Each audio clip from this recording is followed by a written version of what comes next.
This is Atomic Shinobi and today I'm going to narrate second and final part of what if Naruto became overpowered and had a massive harem.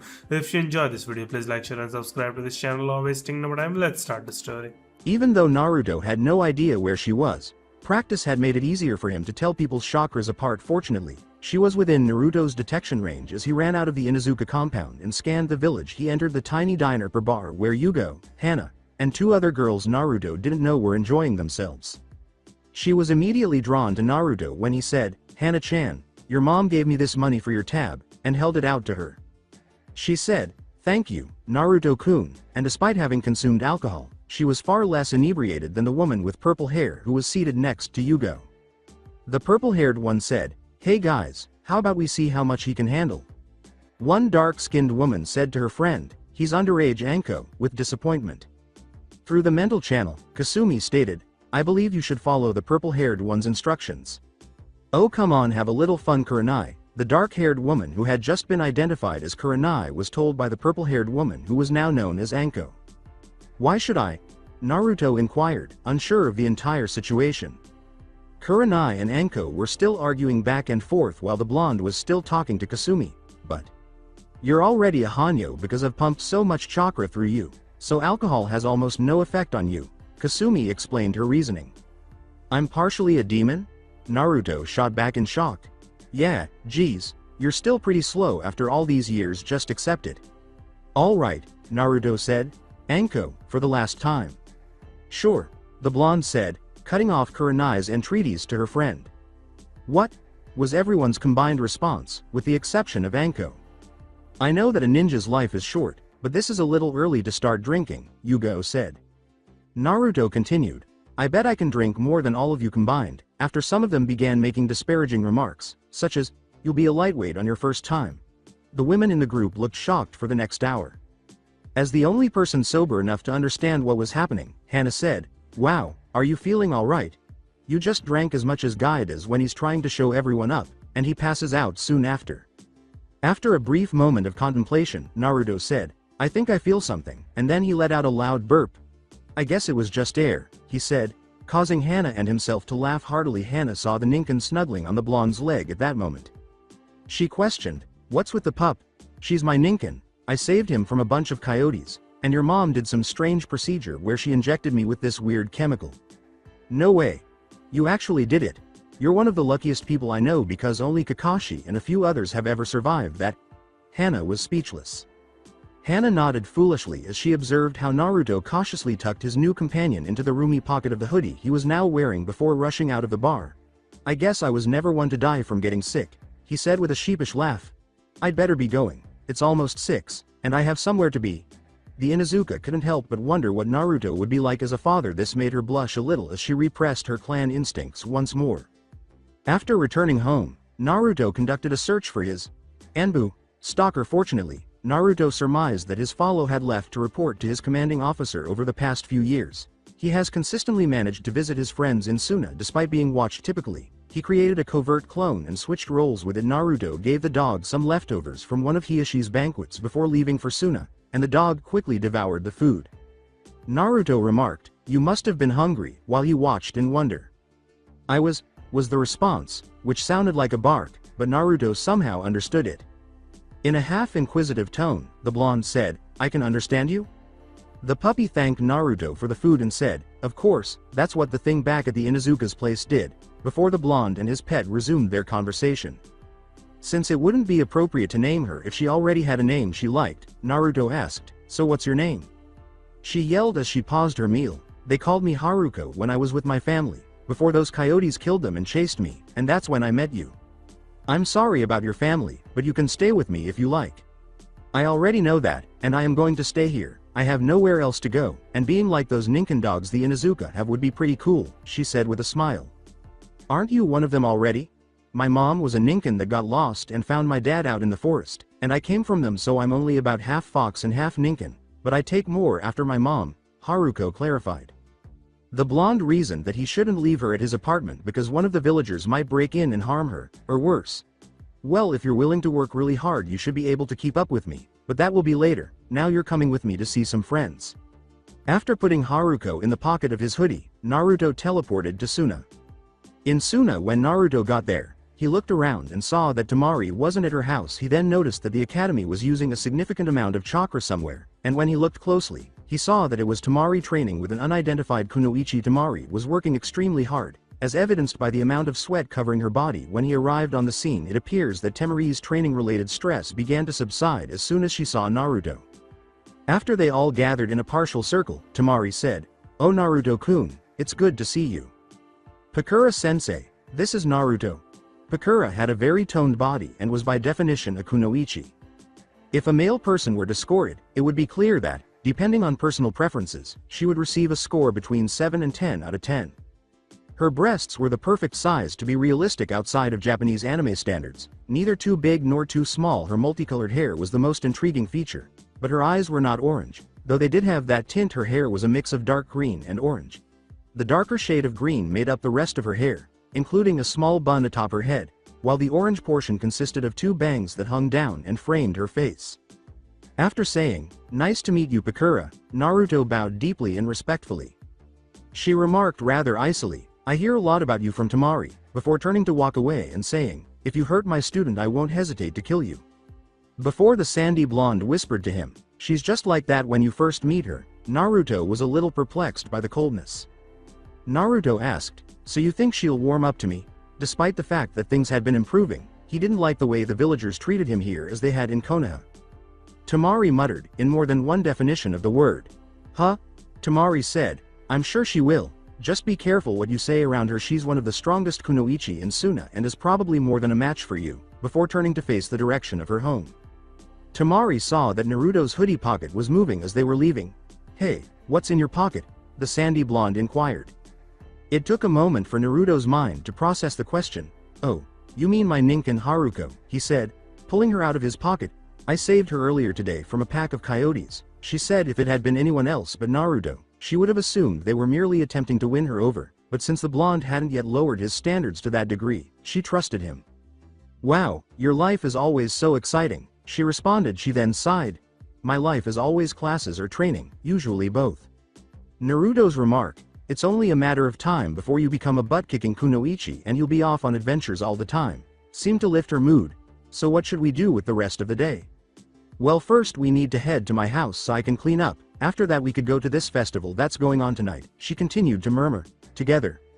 Sounds fun, but I'm kind of underdressed," he said with shame.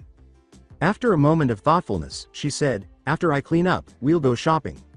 After what felt like hours of waiting, Temari emerged wearing a kimono that beautifully accentuated her growing curves. She asked, "How'd I look?"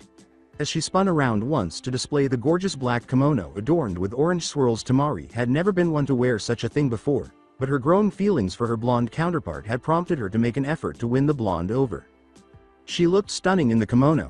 Naruto had to admit, after a few moments of admiring his best friend's beauty, he realized he hadn't responded to her and chose to be more direct, fighting the urge to blush. "You look great." Temari blushed despite the simple compliment, thinking, "He likes it. I knew paying for the extra orange swirls was a good idea." After giving herself a mental pat on the back, she attempted to get the answer again, but gave up when she realized it was getting late and they still needed to get Naruto something to wear. "Let's hurry. The festival starts in an hour and we still have nothing for you to wear." They then began their quest to find clothes for the blonde male of the duo. Alongside Danzo. Danzo was furious, saying, "These reports are useless. All you've shown me is that he's not actually average as his grades show, but I have no idea where his skill level is. I don't like having unknown variables in my village. Not only have you not given me anything, but it seems that Naruto has played you. At least we know his sensory skills must be high." Danzo sighed, wishing he had something constructive to do with all the time he had been wasting watching the child. The root agent pleaded, "Forgive me Danzo-sama, but the request lacked emotion, so it was largely meaningless." "All right, but you won't be watching the Uzumaki for very long. Is it understood that your next assignment will begin after that?" The brainwashed agent said, "Yes Danzo-sama," without showing any emotion as he left the old War Hawks company. As he looked down at the numerous reports his agent had written, Danzo asked himself, "What are you playing at Sarutobi?" His only chance was to try to get Sai on the same team so he could covertly observe and track the development of their weapons. Returning with Temari and Naruto, the kimono that Naruto was now wearing was black with a fox design on the back and dark orange borders around the seams. Both the fox and the seams were dark orange after much searching and many opinions, mostly Naruto's, being disregarded. They eventually made their way toward the festival. The festival was in full swing when they got there. Anyway, what are you guys celebrating? As they moved through the crowd, Naruto posed the question. After receiving a questioning glance from Naruto, she continued, "We celebrate around this time each year as a way of commemorating our survival during the Shinobi Wars because Sanagakure has never been as strong as the other major powers in the Elemental Kingdom." When she showed interest in a prize or trinket, Naruto would do his best to retrieve it. In most cases, he blew away whatever the requirement was to win the prize, rather easily. When Naruto abruptly stopped, it didn't take long to figure out why. "Wow, well, how about we have some fun then?" Naruto said. The blonde decided it was best to change the subject rather quickly because war is a somber subject. Tamari simply nodded happily as her crush led her to the various stands and street vendors. Then, looking in the direction Naruto had indicated, Tamari remarked sorrowfully, "Yeah, it's like this every year," observing her sensei sitting by herself at the least crowded stand. "I don't know why, but she keeps herself away from others," Tamari said. At that moment, Naruto noticed a few people pointing and whispering in Pakura's direction, and people around here usually don't give her a reason to get close to them. As he watched from a distance, Naruto thought, "They treat her like the villagers treated me. Why do people look at her like that?" Tamari was questioned by the blonde. "They say she accidentally killed her team during a mission," Tamari stated. "I'm pretty sure she didn't, but that's the rumor." Naruto said, "I think we should go over there. She looks like she could use some company," and the two of them headed to the small stall where Pakura was the only other customer. "Would it be okay if we joined you, sensei?" Tamari inquired. Pakura glanced over to see where the voice had come from. "Sure, are you and your friend having fun?" she said, clearly lacking in-depth social interaction for some time. In Temari's place, Naruto responded, "Yeah, there's a lot to do around here." The blonde then looked at the bottle of sake Pakura was staring at. "You want to have a drinking contest?" When she used to drink with her friends, Pakura had never been outdone, so the question took her by surprise. "If you think you can beat me," she said, a faint smirk tugging at her lips. The competition soon got underway. With a worried Tamari on the sidelines, the sandy blonde had witnessed her sensei down a lot of sake bottles before and was unaware of Naruto's ability to withstand alcohol. After Naruto finished his 27th bottle, Pakura started to stagger a little before collapsing to the ground. "Is she okay?" Even Naruto was beginning to feel the effects at that point, so he asked. "Yes, she simply fainted. We ought to bring her home," Tamari answered. Naruto said, "We'd better get her home," while helping Tamari lift the woman onto his back. She whispered, "Kenji," and pressed herself closer to Naruto's back. "Kenji? Who is he?" Naruto questioned Tamari. Tamari answered, "I think he was her boyfriend, but I'm not sure though." After walking in silence for the remainder of the way, they soon came to an empty clan house. "This place is pretty big for one person," said Naruto as Tamari escorted him to Pakura's room. Naruto glanced at Pakura before shutting the door after taking in Temari's explanation. "She's the last of her clan, and she refuses to even try and rebuild it, but I'm not sure why," he said. He kept thinking about the mystery that is Pakura as he walked Tamari home. "Are you sure she'll be okay?" Naruto inquired because he was a little concerned about the opinions of the locals regarding her. Tamari remarked, "Many of the villagers look at that estate as if it's haunted, so she usually isn't annoyed by any of them," after noticing the concern in Naruto's eyes. Before Naruto realized that he should return and get some sleep before the new day, which had officially begun, they continued to talk about other, less depressing topics. The blondes bid each other farewell, and the male of the duo promptly left so he wouldn't be further delayed by other topics that might come up. After 364 days, Sume often joked about teaching the blonde some of the more clan-only jutsu, but he didn't think it was necessary to make a decision right away because Haruko and Naruto had advanced monstrously in the Inuzuka clan's techniques, or the ones they were taught anyhow. Sume angrily exclaimed, "That's enough, boys," as Kiba and Naruto emerged from their fang-passing fang, which had been crashing into each other. "Naruto, good job today. Would you like to stay for dinner?" Since it brought a little excitement to her home, Sume made it a habit to ask the blonde. She was aware that Naruto had nowhere to go after training because he was an orphan. Since Sume had nearly always had enough food prepared to satisfy his insatiable hunger, not to mention that it was homemade, Naruto honestly said, "I would love to if he didn't have to pay for anything in his apartment to be repaired thanks to the dwindling group of anti-Naruto villagers. What are we having?" "Well, I haven't considered what we will have." The response was very similar to what was typically said in this circumstance. "I'll figure something out." Naruto's free time was now spent reading, playing with Haruko, training, or hanging out with Kiba and his family. Though Hinata's family was pretty boring if one told the truth, and it always seemed like there was more to Hiashi's words than what was spoken. The Anbu had stopped following Naruto, so he could do things without worrying about it being recorded. The blonde had purchased a rather impressive library because the Hokage enjoyed the presentation enough to give him the money for the books, but he had to admit that strange child, Sai, always seemed to be watching him. As they relaxed on a comfortable couch the family owned in the living room, Kiba questioned, "How did you throw me off that one time?" Naruto explained, "I had Haruko go past me so it would cause a little suction, that way I could make the turn." However, Kiba wasn't very technical, so he just sat there staring at Naruto, trying to understand what he was talking about. After Naruto tried to explain it to Kiba for 5 more minutes, he finally gave up trying to understand. "How did you get so smart?" "I learned a lot from a friend. He helped me learn the things the academy's teachers didn't want to teach me because I was never on their good side." Despite Naruto's laughter, it was obvious to a trained ear that the sadness and loneliness beneath the surface were too much for a single child to handle. "It sounds like you look up to him," said a woman named Hana Inuzuka. Naruto, who didn't want to lie to anyone, had been improving at half-truths. "He was strong, smart, and one of my first true friends. But now he's out of the village for a while and I don't know how long he'll be gone," he said sadly. But Hana saw this as an opportunity to shift the topic. "So what's mom making for supper?" With frustration, she added, "I'm starving." Following a shrug from each boy, Naruto responded, "I don't know, she said she'd figure something out."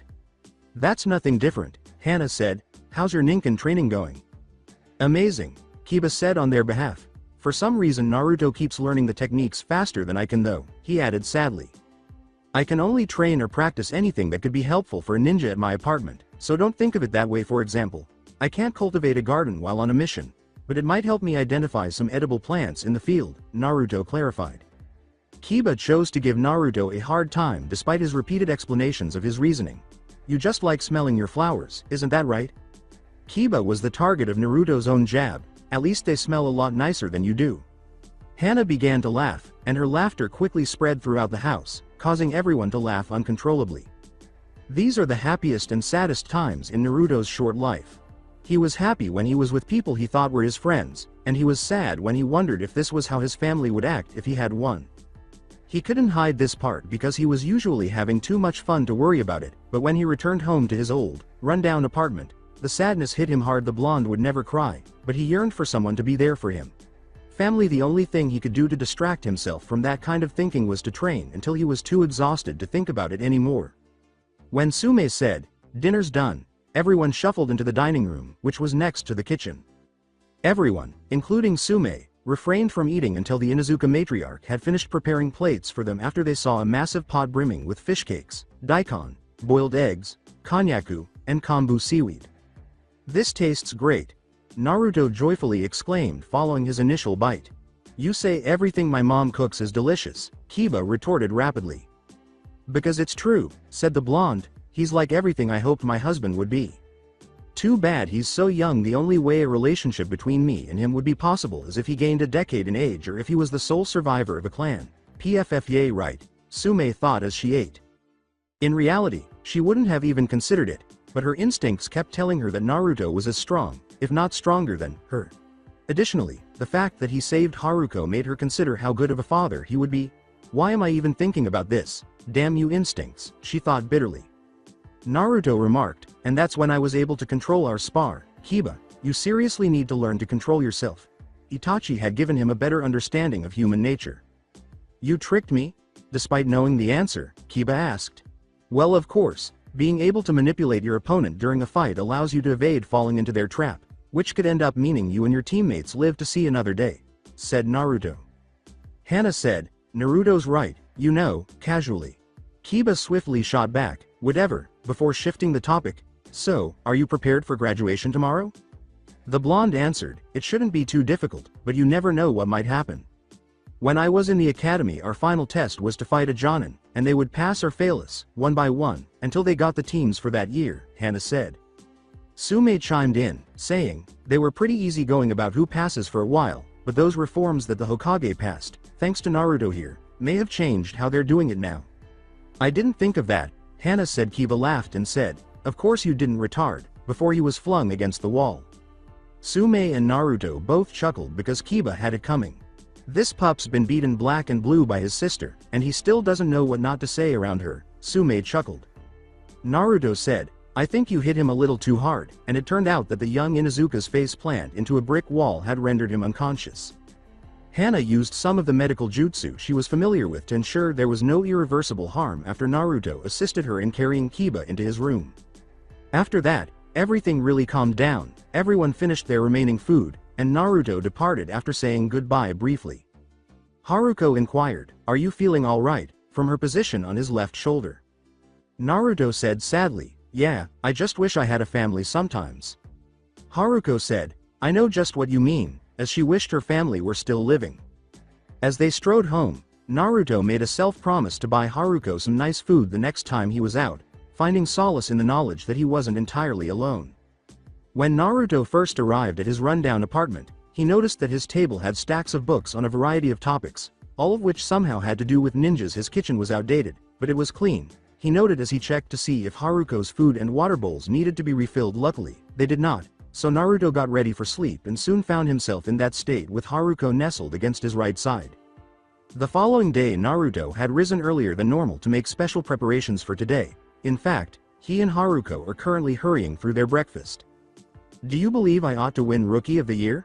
The blonde questioned his loyal friend. It would be funny seeing Sasuke's fangirls realize he's not the strongest guy in the academy, Haruko replied, so I vote you go for it.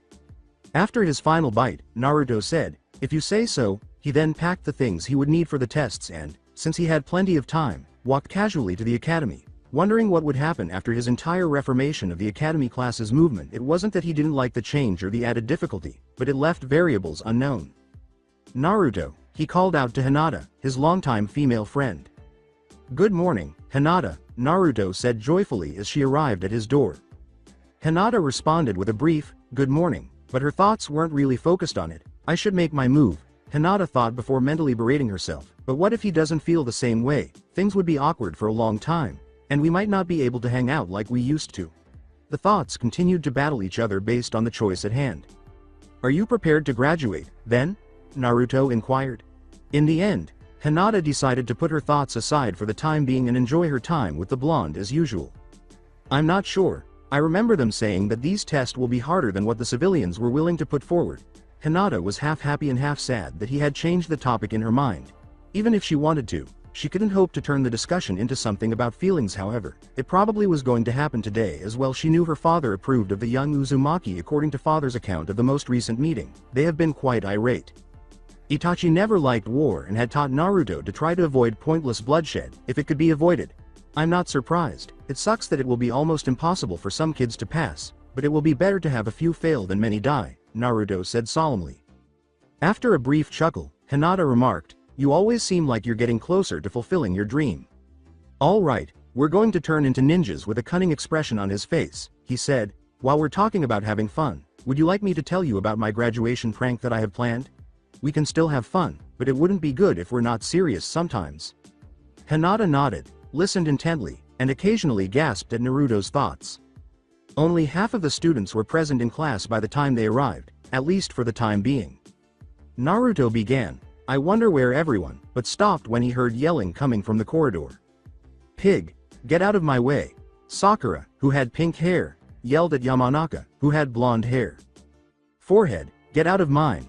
Although both had become much more serious about their training, they had not yet abandoned their rivalry, which was primarily centered on their mutual love for the reclusive Uchiha. Ino's heart seemed to be less invested than Sakura's, but that doesn't mean she would lose to her pink-haired rival.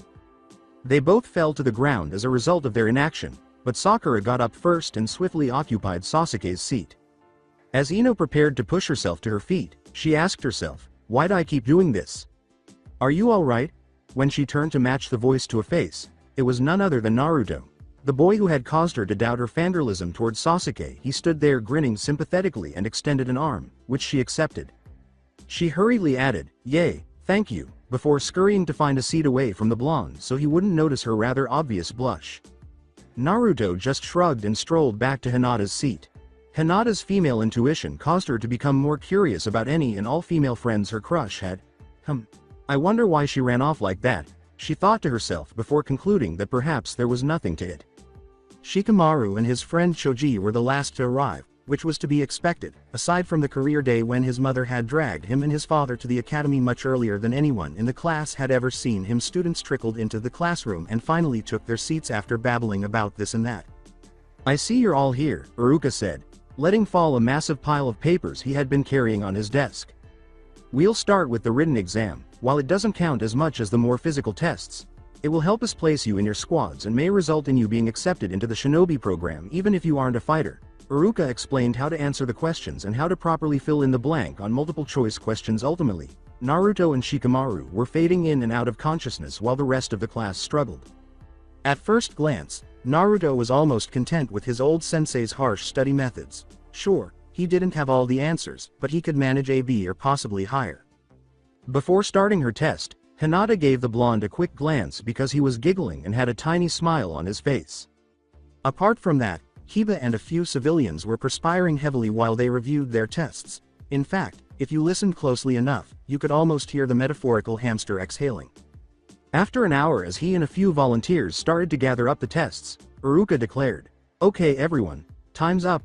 There were whispered questions going around the classroom, most likely about how each student did on the test. Naruto conceded, "Maybe I should have studied a little," and gave a volunteer his and Hinata's exam. "Did you truly perform that poorly?" Hinata inquired. Naruto hoped that this wouldn't prevent him from going solo as he had always desired. "I didn't do badly. I just couldn't remember a few of the answers even though I could remember Iruka talking about them," he said. Since the blonde was actually unable to recall one of the two things that were on the tip of her tongue, Hinata appeared to understand her. Sasuke wasn't exactly an open book. Ino and Sakura appeared confident. Shikamaru appeared extremely bored with the entire situation. Choji had a relieved expression on his face, and Shino, well, nobody could really tell what he was thinking. Although you have put a lot of effort into other aspects of being a ninja, the next part of the test will involve taijutsu because of the Hokage's reforms. Taijutsu is now the fundamental art that all shinobi use, and it's extremely unlikely that you'll be accepted into the shinobi program if you perform poorly on this test, but it's not unheard of, Iruka said before being cut off by his silver-haired colleague. He turned the class and said, "All right, Iruka, they get it." He then said, "Let's get out there and show the leaf what we're made of." Iruka was a little taken aback by Mizuki's actions because his coworkers never seemed to be interested in teaching or even assisting with the lesson. Instead, they would usually talk about trying to transfer into another division. All of the students quickly went outside to begin training for their upcoming matches, and before they knew it, Mizuki and a group of Konoha Chunin were in front of them. "Class, these Chunin have graciously volunteered their time to make this next part run smoother. Each of you will spar with us, and we'll decide whether you pass or not." Mizuki gave a calculating gaze to the entire before assigning 3 students to him and the 5 of the other Chunin while the 6th observed the matches. "I guess the class is smaller than I thought," Mizuki noted when he noticed there were only 3 students per each of them. It was then that he remembered his plan. "I've got to go easy on the Uchiha so the council will think of me as a good teacher if all this doesn't go according to plan, but if I beat the Uzumaki brat then I might be able to trick him into stealing that scroll for me. It would be easy for him since that ancient Hokage would never raise a hand against him. I guess I should think of something convincing to tell him after he fails." Mizuki dwelled upon his thought for a while longer until he noticed the other Chunin were already sparring their young charges. "Who will go first, Mizuki-sensei?" Naruto inquired impatiently. Mizuki looked around and said, I think Sasuke, then you, and then, where's that pale kid? I guess I'll have to figure it out later. Sasuke, get in the circle." By circle, he meant a crude ring that was next to 4 others. He glanced between the students but got no response. "Sasuke-kun, good luck." From her position at the back of her line, Sakura shouted. After turning to face the youthful Uchiha, Mizuki remarked, "All right then, begin when ready." Sasuke began the match by charging forward and launching 3 left-handed jabs, which Mizuki allowed to slip in before countering with a rather slow sweeper kick that his younger opponent easily dodged. Sasuke used his momentum as he rose in the air to land a knee to the jaw, which he followed with another, but Mizuki realized he was in danger and decided to get a little more serious. Mizuki gripped Sasuke's arm, which was on his shoulder, and performed a hip toss, being careful not to use too much force. As he took a few body shots, Mizuki thought, "I wonder when I should let him win." If he ever wanted to get away from teaching these obnoxious children, he needed the council to like him, but he didn't want to appear like a loser in front of his fellow Chunin. Actually, that was just a backup plan. but it might have to work out that way nevertheless. After Mizuki kicked his leg with a flying back kick, Sasuke noticed that his stance was unbalanced. The boy with the raven hair attempted to punch, but it was a fake out, taking advantage of Sasuke's quick low sweeper kick. As soon as he hit the ground, his fist was in front of the silver-haired Chunin's face. Mizuki was pleased that Sasuke had identified his weakness, and it was now easy for others to accept that he had lost in this manner. Good job, Sasuke. I'll give you an A+ on that one. Now it's your turn, Naruto. Some of the almost extinct Sasuke fangirls could be heard cheering off to the side. Mizuki asked, controlling his excitement at defeating the demon child, "You ready, Naruto?" "Yeah," Naruto remarked nonchalantly, because he didn't think it would be too difficult, because he knew he could defeat Sasuke and that the raven-haired boy would defeat their sensei with ease. Suddenly, Mizuki launched a flying back fist that evolved into a barrage of hooks and jabs. Naruto swiftly retaliated with a simulated sweeper kick that swiftly evolved into a kick directed directly at the jaw. Despite the fact that he had been hit, the kick was undoubtedly strong, because Mizuki could have thrown himself into a backflip to escape more punishment with just a little more force. Why was Mizuki taking it easy during Sasuke's fight? Naruto pondered as he ducked a barrage of blows. When the blonde overextended himself on one particular dodge, Mizuki grabbed Naruto and performed a shoulder toss as he slammed into the hard earth. The young Uzumaki felt something being forced out of him, but he wasn't done yet. Mizuki strode confidently to where Naruto was now, but the blonde quickly disappeared. Mizuki felt a spinning back kick slam into him before he realized what had happened. Before regaining his balance, the silver-haired Chunin staggered back for a brief moment. Naruto yelled, "Leaf Hurricane," as his leg crashed into Mizuki's hurriedly built defense. Mizuki put on a brave face and searched for an opening, thinking, "That fucking hurt." After that final kick, his arms felt like glass, which caused the Chunin to become a little alarmed, because he knew that his plan wouldn't work if Naruto failed this test. Mizuki used them to fake Naruto out before attempting a side attack, which Naruto avoided, knowing that his arms wouldn't be able to complete the task after dodging. He saw that his sensei's weight was being supported by just one leg, so he gave the joint a side kick. Mizuki fell to the ground as a result, and Naruto swiftly put his fist in front of the silver-haired man's face. Mizuki then forced a smile and said, "Good job, Naruto. Damn, that brat just messed up my plans." Sasuke teased the blonde, saying, "Wow, could you have taken any longer?" "I know something you don't," Naruto said with a sly grin as he hurried to wash some of the filth and grime from his clothes. "At least mine was a real fight," he said. After mentally reviewing it multiple times, Sasuke concluded that Mizuki was not only outperforming his clandestine rival, but also significantly more aggressive. One thing was clear from this. Mizuki had not given him the same level of attention as he had given Naruto. He wanted an explanation now, so he ran through the building to find the person he was looking for. He found him on the roof with an ice bag on one arm. Sasuke asked angrily, "Why'd you go easy on me?" "Damn, one thing after another," Mizuki said, putting on his false smile as he got ready to get out of the situation. "What are you talking about, Sasuke?" he asked. Sasuke angrily questioned, "Don't play dumb, you belittled me. Why didn't you test me like you tested Naruto?" Mizuki saw an opportunity to hold Naruto accountable for making his plans too complicated at that precise moment. "Do you really want to know why I went all out on him?" "Yes," Sasuke impatiently replied. "Well, I guess it can't be helped. You see, Naruto has a demon which helps him," Mizuki continued, explaining the Hokage's rule and adding his own interpretation. "In fact, I'm pretty sure he used the beast's power to help him beat me, and you as well." "How do you know he used it?" he inquired, remaining cautious but becoming more enraged at Naruto's power, which he required. "You don't. The fox is a master of trickery, so it's highly doubtful that the Hokage himself knows about Naruto abusing the powers which were given to him," Mizuki said. "Why did the fourth give him so much power?" Sasuke asked, meeting Mizuki's eyes. That's precisely what Sasuke had in mind when he said, "Who knows, you could ask him." Within the classroom, everybody had a bandage or an ice pack on some part of their body. Iruka stated, "Looks like the majority of you passed your test." While writing the results of both exams on the chalkboard, Iruka continued, "Good job, Eve," but was interrupted when the door slammed open. "The dope cheated." Sasuke charged Iruka never liked the blonde, but he didn't despise him either. "And what proof do you have?" he asked. When Sasuke said, he has a demon that helped him win the spar against Mizuki, the adults in the room froze. Staring at the Uchiha in disbelief, he yelled, "I'm right, aren't?" At Iruka as Sasuke charged and grabbed Naruto by the neck of his shirt. Nobody said anything. "You used the Kyuubi to win, didn't you?" Sasuke asked. The blonde was motionless, and as he looked around the room, he noticed that many people were staring at him with fearful and inquisitive expressions. Naruto felt as though he would break if he had to put up with those looks for much longer. He had just stopped getting them, and now they were back. Restrain him, ordered Iruka when he was thrown back to Iruka. Sasuke was shocked and said, "It's the dope that cheated, he should be punished." Iruka said without emotion, "We're going to go see the Hokage," and vanished in a puff of smoke. Kiba's words, "What the hell are you guys staring at?" abruptly diffused the tension. As the Inuzuka leapt and landed in front of Naruto, their gazes locked. "Kiba, Naruto said. "Shut up, I don't care if you have a demon in you. It actually almost makes you like part of my family since Fox are part of the whole canine thing," Kiba replied with a toothy grin.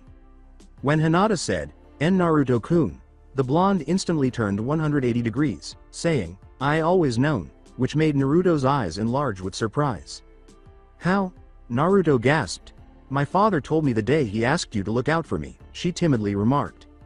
Naruto found it hard to believe that the news of Kasumi's existence had hardly affected his two closest friends.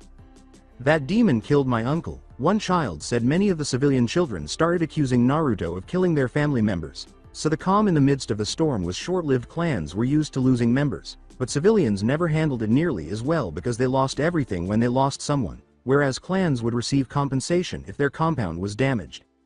The Hokage first declared, "Enough," as soon as he reached the scene. "Naruto does us a service by holding that beast. Only few people can actually hold the nine-tailed fox." "What about my grandparent?" one of the kids exclaimed. "Your grandparent may have died that day, but Naruto in the prison and the jailer of a creature that is too powerful for me to even stop.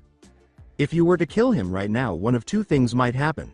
The beast may be instantly freed, or it may materialize somewhere else and cause far worse damage than it did to your family," Hiruzen said with a tone of authority. "There is a law against speaking of the demon, and Sasuke is sadly the last of his clan, and a child should not be put to death. So, does anyone know how Sasuke came to learn of the fox?" Hiruzen continued after the young audience had had time to process the information. "I overheard Mizuki speaking with Uchiha-sama. That may have been where he heard it," said Hokage-sama, one of the earlier Chunin. As soon as he was told, "Go get back up and bring him to Ibiki for questioning," the man hurried out of the room to obey. Until Iruka returned, the Hokage stayed for a few more minutes and spoke on Naruto's behalf. "Sorry everyone, but the winner of the Rookie of the Year will be announced tomorrow. Class dismissed," Iruka said. Although many people took longer than usual to leave, the classroom was deserted. The Hokage said appreciatively, "Thank you for coming to me as soon as this started." Iruka inquired anxiously, "What's going to happen to Sasuke? Because violating that law carries a death sentence." "I'm going to put him on house arrest for a week, and have him go through a full psychological evaluation. I would do more, but my teammate protested and claimed that the last Uchiha could not be treated in such ways. It was difficult for them to agree with what I just suggested." Hiruzen felt the weight of the world because what had just taken place. "So have the team leaders stepped forward yet?" Iruka said in an attempt to divert attention. The Kage waved goodbye to Iruka without receiving a response. "Yay. I was going to have my son lead a team, but he wanted to go check on some of his friends. I'll send over the files for who wants who tomorrow," he said. He took out an orange book as he turned the corner, saying, "At least he got me this before he left." Reviewing the file Ibiki had given him, Hiruzen gazed thoughtfully out his window. It seems that Mizuki intended to leave the Leaf and join his former pupil, Orochimaru. After he persuaded Naruto to steal the Scroll of Seals, that is. Although it was ironic that Naruto didn't need to steal the scroll, it would have been amusing to watch Mizuki attempt to do so. Given that Naruto had requested to borrow it and that he was likely the only person in Konoha who was close to becoming a seal master, Hiruzen had agreed to let him keep it indefinitely. He was confident that Naruto wouldn't damage his seal, as he most likely would have if he had taken it without any training, which is what would have happened if he had never learned of Naruto's gifts. He shuddered to consider that, in the worst-case scenario, he might have indirectly contributed to the Kyuubi's release if things hadn't transpired as they did. The secretary said, "Hokage-sama, the Jonin you requested have arrived. Should I let them in?" It was at this point that Ibiki, Kurenai, and Kakashi entered the office. Kurenai was a dark-haired beauty who wore a dress made of straps made of a comfortable yet sturdy material. Most of the straps had rough black stripes down the center. Apart from that, she wore a single long red sleeve on her right arm and a fishnet shirt that was barely noticeable everywhere except for the area where her dress had a low versus neck, which would have exposed a significant amount of cleavage if the fishnet shirt hadn't been there. She wore bandages wrapped around her thighs and lower private areas because the dress ended around her high thigh area. In contrast, Ibiki was not a pretty sight. He had clearly witnessed combat and was undoubtedly altered by it. On his face, there were two scars. One on his right cheek and another that began slightly above his left temple and ended just below the center of his lower lip. At the moment, he was dressed in a long black trench coat with a gray button-up turtleneck and a belt where his waist would be in order to keep his gray pants from catching on his black ninja shoes with open toes. He tied them to his ankles with bandages. Kurenai called out to the man, "Hokage-sama," and he asked, "Where is Asuma?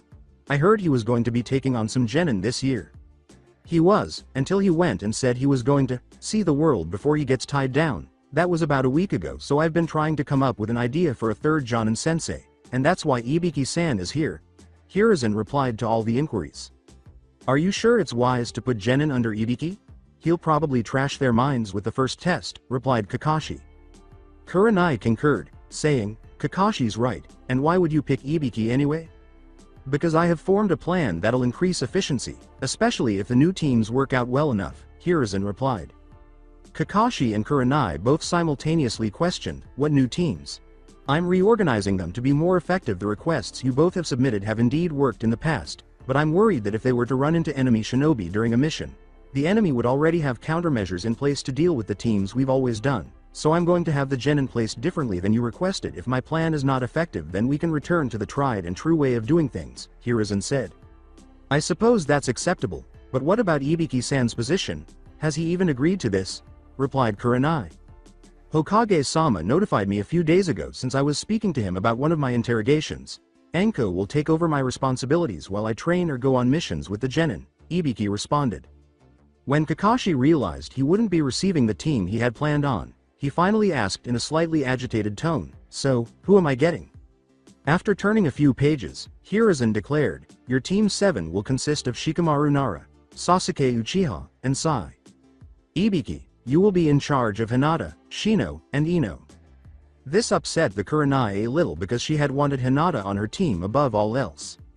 However, she remained silent as Hiruzen began to list the people she would be stuck with until they passed the Chunin exams or were reassigned. "Sakura, Choji, and Kiba will be assigned to you, Kurenai. I will send each of you files and letters which describe, in detail, why I have decided to do this. For now I will just refer back to my statement of how enemy shinobi will be, more than likely, prepared for the same clan techniques that have been used together before. As Ibiki knows, his squad is designed for capture and on-the-go interrogation, while Kakashi is set up for mostly combat, but they are also designed to become more adaptable since it has come to my knowledge that Shikamaru has inherited his family's incredible strategic planning and high IQ, which makes him most suited lead the team when Kakashi is unable to. However, Kurenai's is designed to be both a support and straight-up combat group. With Sakura's skill in chakra control and intelligence, she should be able to pick up on gen and or medical ninjutsu, which would be an incredible asset to the heavy hitters on your team." Hiruzen's explanation was accepted by everyone, but there was still one question resting upon a certain mask-wearing Jonin's mind. Kakashi inquired inquisitively, "Hokage-sama, did Naruto-san not pass?" In order to defeat the competition when the Chunin exams came around, he had intended for Naruto to be his team's secret weapon. Additionally, it would be pleasant to try the blonde while getting a real workout. He's going to be learning alongside one of my trusted Anbu since he wanted to be a one-man team, and since we had a slight overflow of students I decided to grant him his request," the Cage replied. Kurenai questioned, "Are you sure that is wise, Hokage-sama? I've seen some of the boy's talents firsthand and I doubt there is a ninja below elite Jonin that would be able to kill him," Hiruzen reassured her. "I can vouch for that as well, but I am not allowed to say more," Kakashi said, despite his desire to have that formidable individual on his team. Ibiki and Kurenai decided to go to the library together and try to write out plans in order to brainstorm new training methods, so the conversation continued for a while. In contrast, Kakashi vanished, most likely to take a short nap or perhaps to get closer to finishing another of his orange books. At the moment, Naruto was on the ground, face down. The blonde questioned Kami directly, asking, "Why'd I have to have so much fucking chakra?" The boy did, in fact, have a serious issue. It appeared as though his enormous reserves would start to grow again whenever he thought he had grown accustomed to them. Uzumaki had greater chakra reserves, according to Kasumi, but because he was a Jinchuriki. The two appeared to cooperate to make it impossible to learn any jutsu that called for expert chakra control. He would be more likely to destroy internal organs than to repair them, much like in medical ninjutsu. "You've been working really hard. How about you take a break?" Haruko yelled as she approached him with a towel. "Thanks, Haru-chan." Naruto answered back, then he used the towel to wipe the perspiration off his bare skin. "I just wish there was a better way to control my chakra when I have the Rinnegan active I can control, but I need to learn to not rely on my dojutsu." Haruko said more to herself than to the blonde. "I wonder how the other Jinchuriki handle their chakra control training." Naruto made a mental note to talk to his adoptive grandfather when the next chance arose. "Maybe it's just because Kasumi is the strongest of the 9, but you raise a good point. I could ask Gigi if any of our allies have Jinchuriki training methods." In the office of the Hokage, "Yugo-san, I know that this may seem sudden, but I'd like to talk to you about a temporary suspension from the Anbu," Hiruzen said with a serious tone. The kunoichi with purple hair questioned, "What? Why? I like Naruto and all, but you want me to become a glorified babysitter?" she asked, a little surprised because that would be a waste of her Anbu training, after the elderly Kage handed her a file that she quickly skimmed. She was naturally drawn to Hiruzen's explanation.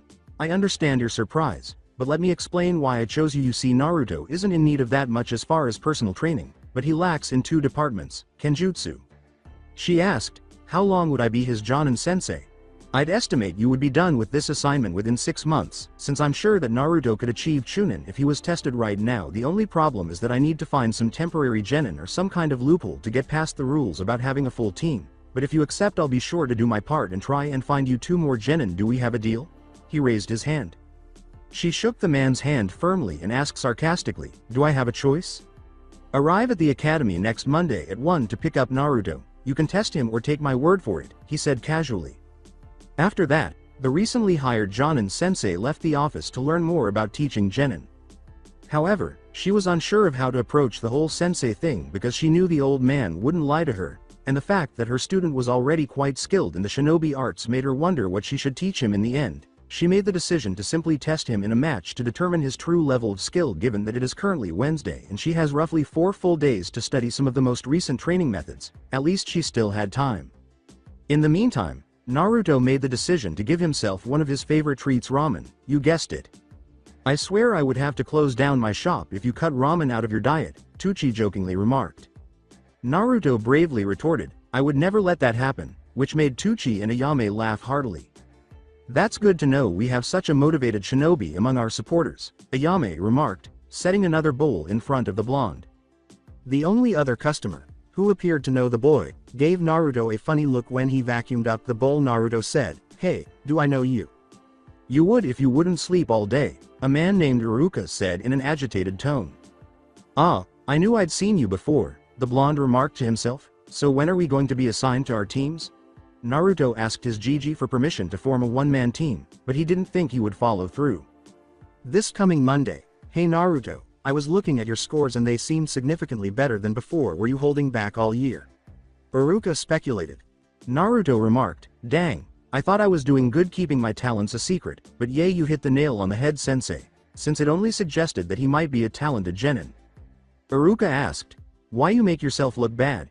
If you were good as a child, you boasted about it."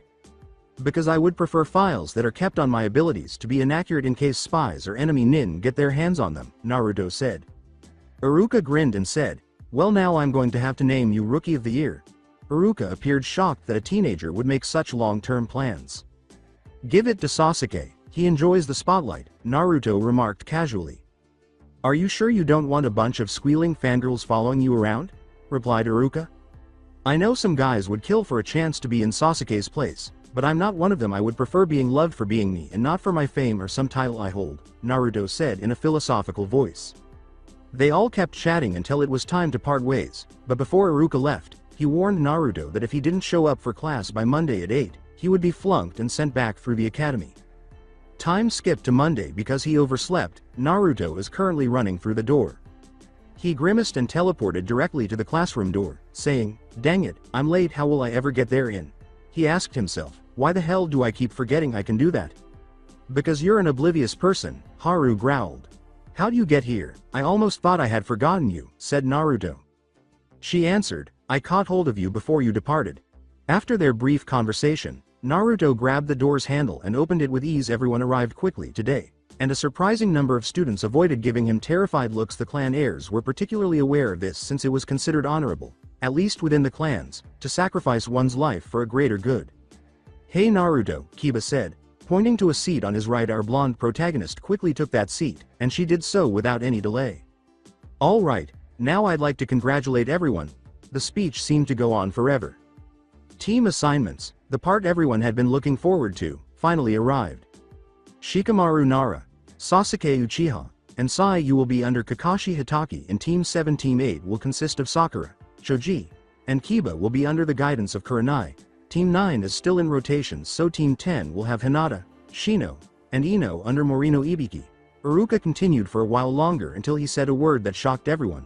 And Team 17 will consist of Naruto Uzumaki with Azuki Yugo. Sakura said, Sensei, drawing Iruka's attention.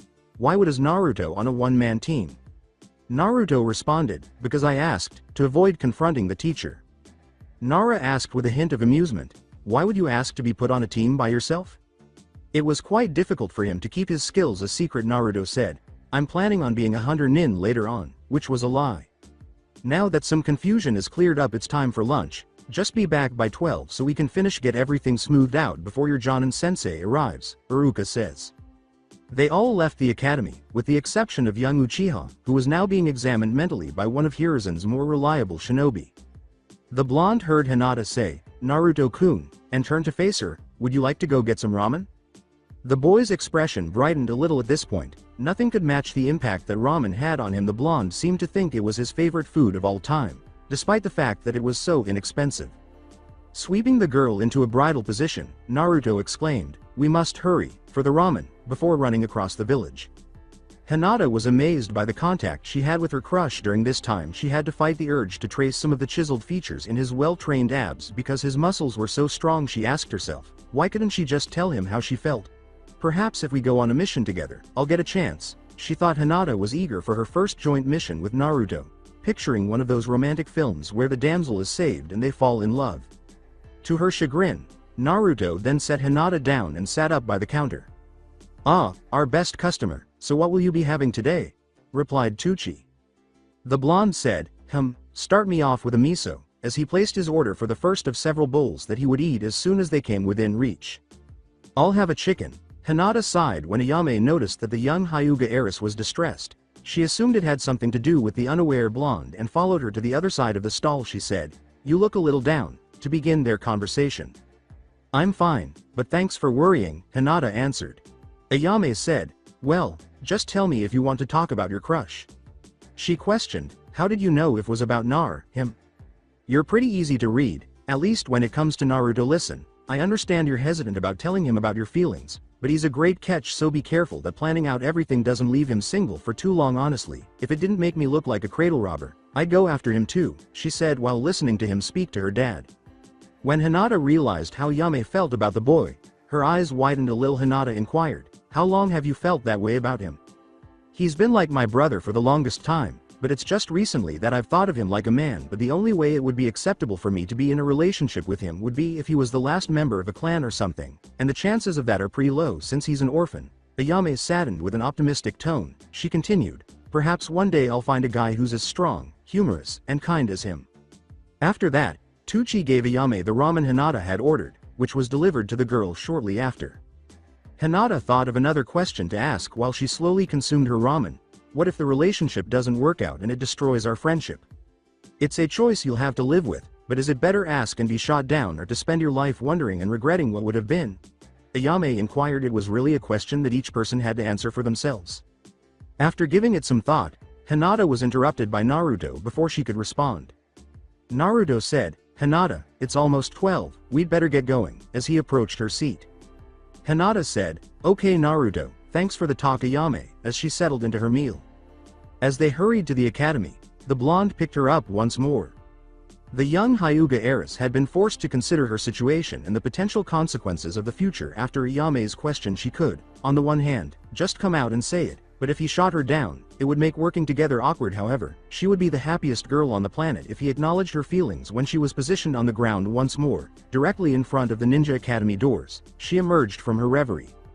Naruto jokingly said, "I think you can make it from here." Hinata put on a brave face and said, "Thanks for the ride." She closed her eyes to imagine how anxious she would have been if someone had heard her. Before long, they were seated with the rest of the class in their designated seats. "All right, I've seen all of you struggle and succeed through this difficult year." Iruka began her speech about caution and other topics once more. When he was finished, he went to complete some paperwork outside the room. Everyone was now excited to find out who their long-term Jonin sensei would be in reality. A lot of the Jonin that arrived were pretty and interesting, but the blonde was drawn to a few. Kurenai, a stunning woman with raven hair, was the sensei of Sakura, Choji, and Kiba. All of the hot-blooded teenagers in the room were drawn to her when she entered. As the blonde remarked to himself, "This is taking forever." After Kurenai had left, he was reminded that he had seen her before, which made him feel a little fatherly because she remained silent. He always believed that he was the kind of person who made a lasting impression on everyone he came into contact with. "Naruto-kun?" He was startled out of his reverie by a familiar voice. After recognizing her, Naruto said, "Yugo-chan, what are you doing here?" "I've been transferred. I'll be your Jonin sensei until you are promoted to Chunin," she said. Naruto was aware that Yugo loved her work and wouldn't quit unless absolutely necessary, which indicated that Gigi had given her a clear directive. "Yugo-chan, if you want your old job back, I can talk to Gigi about it," Naruto replied. Yugo grinned contentedly, thinking that at least the boy she'd stayed with for a while was Naruto. With assurance, she answered, "I'll be fine, and from what I hear I won't be gone too long." Naruto asked blindly, "Why's that?" Although she couldn't expect to understand what she was talking about, Yugo held back from laughing when she said that his skill must not be a function of his intelligence. "According to the Hokage, you are a powerhouse, and with you on the team it is assured that you'll most likely lead the team to a group promotion during the Chunin exams." "Well, that's if what I've been told is true," she said. Naruto speculated, "I thought only those that made it to the last round received promotions." "It's always based on the proctors and the judges' opinions, so it's hard to say," she responded as she vanished in a cloud of smoke. She gave the order, "I think that's enough small chat. Meet me at training ground 37 in half an hour. We'll figure out what you need to train in after a light spar."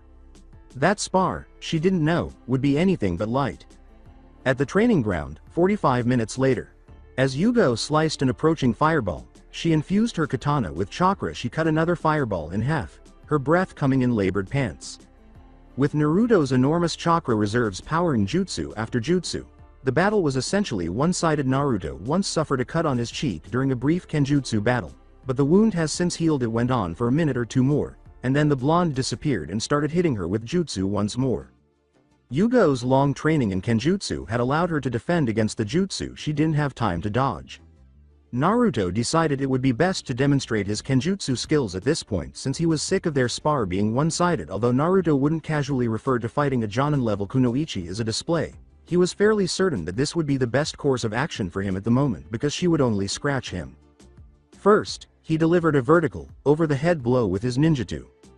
As her thrust moved toward his abdomen, Yugo effortlessly blocked and counterattacked. The blonde rolled behind him and swung her katana horizontally before he could strike back. Although Naruto was able to stop the attack, some of it managed to get past him. His right lower back was left with a shallow wound. As a result of this, the blonde wrapped his ninjutsu's blade in wind chakra and launched another attack because he wanted to impress his new sensei in her field. His new sensei's katana caught the sideways slash he brought in with his ninjutsu this time, but to his surprise, the blade continued. The blonde used all of her strength to break the katana in half with the help of the highly sharpened ninjutsu. As she collected the other half, she remarked, "Wow, you'll be unstoppable if we add more finesse to that raw power. But I'm docking your pay from our first few D-rank missions to pay for repairs." "Sorry about that," Naruto said sheepishly in response. She playfully threw the handle she was carrying at Naruto's head and said, "Don't be sorry, just pay for it, you idiot," with a hint of rage. While examining the damage to his clothing, Naruto was unaware of the attack that would strike him in the back of the head. When Yugo saw Naruto fall to the ground after being struck, she was a little alarmed, but upon closer examination, she saw that he had just been knocked unconscious. As she moved him onto her back and returned him to the apartment she had previously guarded, she thought he was truly a fortunate blonde. Naruto complained, "This is stupid," while he rubbed weeds in a field. Yugo gave her instructions from the tree she was sitting beneath. I had to do the same thing at your age, now keep at it. You have 5 more fields to finish before you can repay me for all my broken swords, she said. It had been this way for a week. While Naruto was more than capable of completing higher-ranked missions, each genin was required to finish a minimum of D-ranked missions if the employers of, say, Ninja returned a favorable evaluation of the shinobi's work. That number would drop all the way up the chain through the different ranks. It operated in this manner. A genin could only get around this requirement with permission from higher-ups in command. Yugo said, "Hurry up and finish so we can get this over with," from the sidelines. "You can even use shadow clones to help you finish faster," Yugo said. Naruto was embarrassed by this, since he was shocked that he hadn't considered that. He started to believe that he was actually becoming foolish as a result of his acting. He dismissed the idea and made about 100 clones, which cleared the field in record time thanks to the strength of teamwork. The field was cleared of weeds and prepared for the owner's chosen use in a matter of minutes. Naruto remarked, "I wonder when I'll be fighting ninja. I'd settle for bandits, but these missions are too boring," as they made their way to hand in the signed scroll, which signified that their task was finished. "Probably within another week or 2 of these missions, unless there are special exceptions," replied Yugo. They walked silently for the remainder of their journey before arriving at the mission hall, where Iruka was working his second consecutive shift. "Well, here's your payment," Iruka said at last after confirming their customer's signature. From his seat to Iruka's right, Sarutobi Hiruzen stated, "Iruka, I think it's time that Naruto become an actual asset to Konoha rather than beat around the bush with these low-rank missions." Iruka asked, "Are you sure?" Because he didn't want to crack the code. Then Hiruzen realized, "We could have the academy students do D-rank, at least have him deal with a bandit problem. Citizens can usually take care of their own gardening." "Is this really the time to change a long-used policy?" Iruka responded. The statement, "Of course it is, I'm the Hokage and it's time to start acting like it," caused everyone to perspire because they believed that this was the most awkward time in history for such a move. A Chunin yelled, "Hokage-sama," as he hurried through the mission hall door. One of Kakashi's Ninken just came back with a message in regards to his team's escort. "Report," Hiruzen ordered. The details regarding the mission given by Dazuna the bridge builder weren't accurate. He's being targeted by Gato, of the Gato Shipping Company, whom has higher ninjas of his own to assassinate Dazuna, said the Chunin. According to the Ninken, they are going to continue the mission but wait at the client's house until reinforcements are sent. "Naruto, Yugo, you two should head out as soon as you are ready," he then said to Naruto. "This is your chance to prove yourself. I'll send reinforcements as they become available." If Iruka hadn't noticed the resolve and determination in the students' and sensei's eyes, he would have spoken out against his leader. They both vanished into different clouds of smoke and headed to their apartments without saying anything more. 5 minutes are skipped in time. At the height of their preparedness, the sensei and the student stood at the gates. Naruto wore a loose-fitting, light leather jacket, black anbu pants, and a dark red muscle shirt. Yugo, however, did not wear the mask. Instead, they wore the traditional anbu uniform. Naruto said, "Hold on," as he started a brief sequence of teleportations toward Wave Country. Had they not sensed chakra being used in large quantities, indicating that a battle had taken place, they would have arrived at the bridge builder's house. Naruto remarked, "They're probably fighting the enemy Nin," and then he changed direction. When they got there, they saw a man who fit the description of Zabuza, one of the 7 swordsmen of the mist, who was currently imprisoning Kakashi. Both shinobi glanced to the left just in time to witness a teal-haired kunoichi knocking Sasuke unconscious. She was dressed in a red open jacket, short red shorts, long red gloves, a brace on her left leg that held a ninjutsu, and red high-heeled sandals. The strengthening breeze would have made the entire package visible if she hadn't wrapped bandages around her breasts and underneath her shorts. While Naruto moved in front of the client to ensure his safety, Yugo's eyes briefly flashed with disbelief before she dashed toward the kunoichi. With a slightly unsteady voice, Yugo said, "Kagura, why are you here?"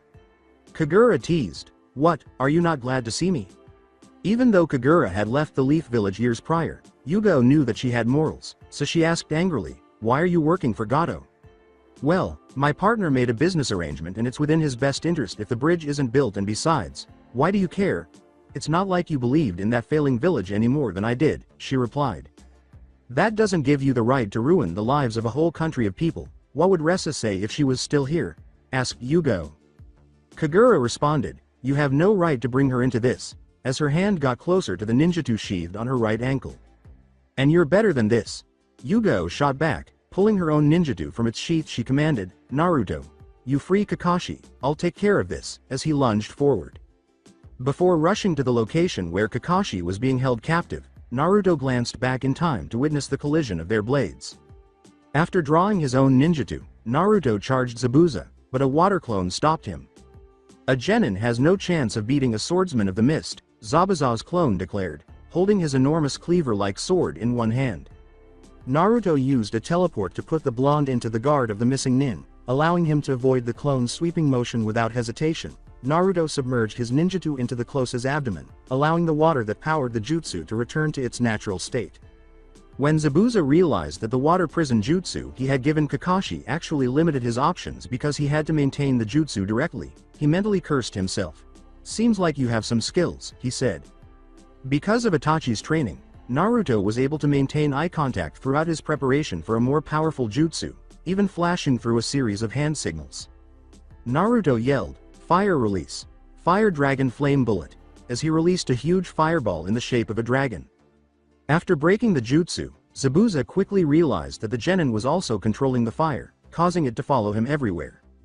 Kakashi said, "Thanks Naruto," as he touched down next to his star pupil. "It's not over yet, I might have a few powerful tricks up my sleeves, but he's been in the game for quite a while so there's no way of knowing what he's planning," Naruto thought. Kakashi questioned, "Can you keep him on the run?" "I'll try," but Naruto's focus was disrupted when he witnessed his flaming creation collide with a perfect replica, but this one was composed of water. "Damn, okay, plan B," answered Kakashi. "What's plan B?" asked Naruto. "I try to get in his head using the Sharingan, he loses his cool, and then I win." That's exactly what Kakashi did, copying every move Zabuza made until Naruto became disinterested. Naruto said, "Wind release. Godly wind from the mountains, loud enough for everyone to hear." This caused a wind chakra vortex to shoot Zabuza through a group of trees and across the lake. Kakashi commanded, "Go help Yugo, I'll finish Zabuza off." Kagura was about to land the final blow after managing a leg sweep when she abruptly stopped. She soon let out a pained scream before quickly escaping with a shunshin technique. Naruto questioned, "What happened?" since that was an unusual occurrence. It seemed as though Yugo had found the answer to the most significant question in life. "I don't know, but something was different. She may have abandoned the Leaf Village, but she wouldn't fight against me unless she was forced to," she said. When Naruto said, "That could be a good and a bad thing. A good thing since we wouldn't have to kill her." Gazing incredulously, Yugo questioned, "And why would it be a bad thing?" Kakashi said, "Because that means there is someone out there capable of controlling an Enbu-level Kunoichi," as he emerged from behind them. After allowing the information to sink in, Naruto hinted, "Were you able to finish him off?" "No, another shinobi came disguised as a hunter nin and was able to grab him and get away before I was able to finish the job. We should be able to protect the bridge builder since I'm sure he will be out of commission until he's able to fully heal from whatever damage he caused Sensei. I'll start looking through my Fuinjutsu book to see if there's anything that might help Kagura break free of whoever is controlling her," Naruto said with an authoritative tone. Kakashi said wearily, "That's good and all, but I'm going to need some help," as he began to fall forward but was stopped by his fellow shinobi. "I must have used too much chakra during the fight with Zabuza." Naruto was able to get ahead of everyone and get a cart from a nearby farm so they could move the shaken client and the beaten genin because of his Keke Genkai. The client's safe house, which he and his family had been using for the past year, was only a few miles away, so the trip wasn't very long. Although it was in a cove, the water wasn't the best because of some spots where coral from reefs beneath the water peeked out and the dense fog that covered the area. Saying with pride, "Only our skilled sailors can navigate the waters around here without sinking," Tazuna acknowledged. Yugo said, "I can see that. You would have to live here for quite some time before you could steer a ship through some of those rapids I saw when we arrived." But geography was not on her mind. No, the main focus was on how to save her friend who had supported her through good times and bad. In an attempt to start a conversation, Naruto asked, "How long have you lives here?" "Almost all my life. My parents were refugees from the Great Shinobi Wars. Their original village was destroyed just a year after I was born," he said with a gloomy voice. Yugo said, "At least you didn't get attached to what had been lost." "Yay, but I still have dreams and vaguely remember bits and pieces even though I was really young," Tazuna continued. "Let's get everyone up to the guest bedrooms. They'll need time to heal after what they've been through." That's exactly what they did before settling into the living room downstairs. Tazuna's daughter Tsunami said, "Would anyone like some tea?" She would have appeared maternal even if you hadn't seen her son Inari because she wore rather simple clothing.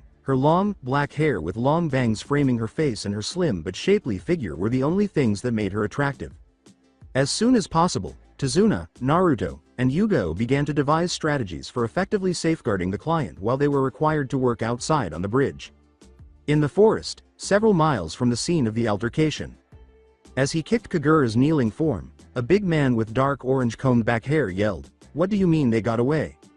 Another girl said, "There were reinforcement, there was nothing we could do," as she brought some bandages into the room. "Now see, if you would have told me that we wouldn't have had to go through all of this."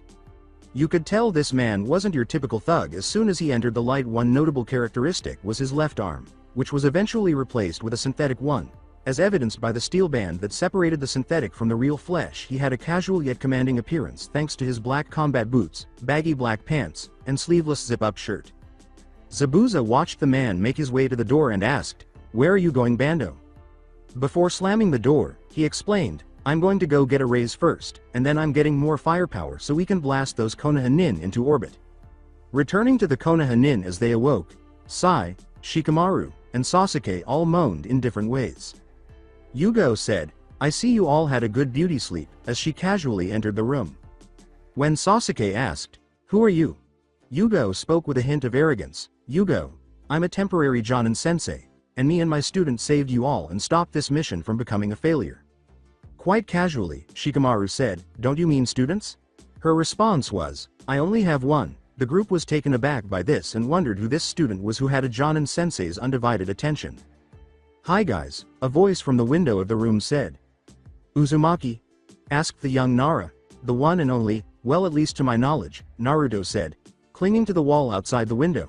"So what kind of training did Kakashi tell you to start these guys on?" "He didn't say. For now he told me to send them out to work on tree climbing or water walking," Yugo said in a tone that was both informal and formal. Naruto winced a little as he recalled learning these exercises for the first time. The only difference was that the ground was covered in wooden stakes that were poison-tipped. Failure wasn't really an option for Itachi because he didn't like it. The next memory that flashed through his mind was water walking in the rapids next to a 50-foot tall waterfall. Sai inquired, "Is he okay?" as the blonde appeared to simply nod off. He said, "What? Of course I'm fine." After he had shaken the daydream off his mind, actually, he missed those times. They were difficult, to be sure, but aside from the Hokage, Itachi was the closest thing he had to family at this time. The awkward silence was interpreted by the Uzumaki as an opportunity to review his own perspective on the events that had transpired. Then she realized he was gone. "Head into the hallway and go into the door to your right. Kakashi is sure to have some homework for you guys. Naruto, you." He teleported into the forest and began tree hopping as soon as everyone's attention was diverted from him in an attempt to find a peaceful, quiet place to try and process some of his unresolved feelings. He went on a rampage after finding a small clearing within the minute. With a defeated tone, Naruto asked, "Why? Why did you have to leave?" A brunette with long hair who must have been 1 or 2 years his senior asked, "Are you okay?" "I don't know," he said, gazing at one of the 7 trees he had chopped down in his outburst. At this point, Naruto was relieved that there was someone who seemed to be much more concerned with his issues than the Konoha counselors. Had he been in his right mind, he might have noticed that this civilian had the chakra reserves of a Chunin, possibly even a pitiful Jonin. "I may not look it, but I have been through a bit. Maybe I can give you some advice," Haku replied. Naruto asked wearily as he collapsed onto his back from mild exhaustion, "Did you ever have someone who liked as close family to you, yet your village has now branded him a traitor?" She said, "Sounds like you have quite a burden," while bending over to gather some plants. Maybe that's what being a ninja is about, Naruto thought to himself. That, and getting stronger, he continued. Haku inquired, "Do you have anyone you care about?" "Well, yay. Where are you going with this?" Those who are truly strong always have something or someone precious to them that they're willing to sacrifice themselves for. For the young Uzumaki, those words contained a profound revelation. Despite their simplicity, each and every kage, or great ninja, had been prepared to sacrifice themselves if it meant that their people would gain something. The teenager's mind looked for people he knew he would sacrifice everything for. The only names that immediately came to mind were Temari, Jiji, Ayame, Tuchi, Yugo, Hinata, Itachi, and Kakashi. It was a short list, to be sure, but he needed to start somewhere. Naruto began, "Thanks for the," before realizing she was gone. Before leaping to his feet, he thought, "She's pretty light on her feet. Well, I guess I should be heading back." He saw Kakashi pacing up and down on his crutches when he returned to the safe house. The blonde said, "What's up, sensei?" After taking a seat, the Jonin with the gravity-defying hair responded, "I was trying to think of a way to train Lazy Genius, Prideful Prodigy and Mr. Emotionless so they don't end up being dead weight whenever Zabuza decides to make his move." Naruto said, "I could have them fight my endless army of shadow clones." The realization caused Kakashi's eyes to widen. "That's perfect, as long as you don't use your Dujutsu, Kekkei Genkei, or half the stuff Guy taught you." Since the clones were already significantly weaker than he was due to the whole one-hit KO thing, Naruto asked, "Are they that bad?" Sasuke's taijutsu isn't bad. He supposedly rivals Guy's new apprentice to a degree. Sai has quite a few ink-based jutsus and is pretty handy with that ninjutsu of his. Shikamaru, on the other hand, has no drive and isn't capable of handling more than one opponent at a time unless he plans for it. As he completed the brief explanations of each genin, Naruto nodded. "Sounds good, tell me when you need me." Kakashi replied, "Will do, but for now I'm going to go rest my eye," as he led the way inside the house. Naruto thought, tomorrow is going to be fun. Sasuke's and Shikamaru's cries reverberated across the wave country the following morning. Naruto had already enjoyed it and was beginning to feel sorry for the two, so he asked, "Do you think I should have my clones go easier on them?" However, Sai was using his ink birds to dodge a lot of jutsu. Kakashi, Naruto, and Yugo were a little suspicious because it wasn't a common jutsu type. Since investigating the child's background and files, Kakashi had been concerned about him. The issue was that nothing immediately caught his attention given his skill set. There ought to have been more requests for him, or perhaps recommendations from some of his instructors. Nothing was found, so the copycat ninja made the snap decision to discover the identity of this young shinobi. Having not heard back, the blonde repeated, Kakashi?" Kakashi exclaimed, "What? Oh right, yeah, I think they've had enough of a workout for today," before turning and entering the house. Naruto gave himself permission to consider what must have been on Kakashi's mind, but in his typical carefree manner, he dismissed it before rushing outside to greet the exhausted Team 7. Shikamaru muttered to himself, "We had to get an A-rank mission, troublesome," before turning to face Uzumaki. "You guys are getting better at least," the blonde said. Shikamaru stretched his aching muscles and asked, "When did you get so strong?" "That's a little bit of a secret I like to keep, but if you ever need help training then I'm more than happy to help," Naruto replied. Sai listened intently when he heard a secret until he realized there was nothing important to report to Danzo, at which point he simply grinned as he had learned from the book on social interaction. Carrying 2 picnic baskets, Tsunami said, "Would you boys like some lunch?" The baskets contained freshly prepared sandwiches and fruit. Oddly, when Tsunami saw all the food, she appeared somewhat depressed. In one of his infrequent moments of observation, the blonde saw this. Naruto questioned, "Is there something wrong?" "It's just, I'm sad about the state of the village. The food we have is given as sacrifice. People have such great hope in all of you that they've been donating food to us without even a second thought. Everyone's working for the good of your country, they're just doing the only thing they can," said Shikamaru. "So you're saying that we should all try our best for the sake of the village," Tsunami remarked, her voice tinged with astonishment and realization. Sure," said Shikamaru. For some reason, this made her feel happier, and she started working on the dinner that evening with fresh energy. They all exchanged bewildered glances, but they accepted the fact that they would never fully comprehend a woman's thoughts. Nevertheless, all of them prayed to Kami for a wife who would be as amiable as Tsunami, with the exception of Sai, who stood there grinning blankly. Shikamaru said, "Well, I'm going to catch a nap before we have to do anything else," as he made his way to the house. Sai followed the young Nara toward the house after reading about these naps, and wondering if taking one would help him blend in more. After everyone had left, Sasuke pushed out, "And Naruto, will you help me train?" Naruto teased, "Sure, but no complaining," his tone. The blonde might have had the Uchiha not made his final day at the academy so awkward, but that doesn't mean he would just give him free jutsu and techniques because he would want people to give him another chance, so he would do the same. Sasuke was somewhat fortunate that Naruto had already eliminated the majority of the pent-up hostility toward the Uchiha during Team 7's new training schedules. A sweaty Uchiha wandered into the house a few hours later before collapsing on the couch. Shikamaru questioned, "What did you do to him?" "Many things. Well, actually I just ran him through a few chakra control routines I used to do when I started training," Naruto admitted with a smile. Being close by, Sai quickly noted this change in Sasuke and Naruto's relationship because it was part of his mission. He didn't know what the blonde was concealing, but he had already found out that he wasn't showing off some of his skills. He had side orders to ensure the survival of the last devoted Uchiha. But he was in no hurry because his orders were to observe and he might appear suspicious if he dug too deep. Everyone sat down to dinner after spending several hours relaxing around the house after eating until they were satisfied. Most of them gathered in the living room, where Tazuna told them tales of his homeland in a time when things were easier. Sai questioned, "Why is this picture ripped?" According to the bridge builder, because remembering him was too painful for some of us. He wasn't Inari's first father, but he definitely made more of an impression than his real father ever did. As he passed, Inari clenched his jaw and dashed up the stairs to his own room. Sasuke questioned, "What was that about?" Tazuna clenched his fist and uttered, "Damn that Gato, he was hurt the most when Kaiza died." Telling the Konoha shinobi about the rise of the Wave Country's hero took up the remainder of the evening. Tazuna had nothing but praise for the man leaning against the doorway. Tsunami grinned piteously as she recalled her lover. The man always did his best for the village and offered assistance when he could. He was caught smuggling food for the village, and Gato thought he was the perfect person to show the village what would happen if they tried to break any of his rules, the bridge builder stated. After returning from another scouting run, Yugo said, "He sounded like a great man," since she had been present to hear the majority of the story. "Thank you," said Tazuna.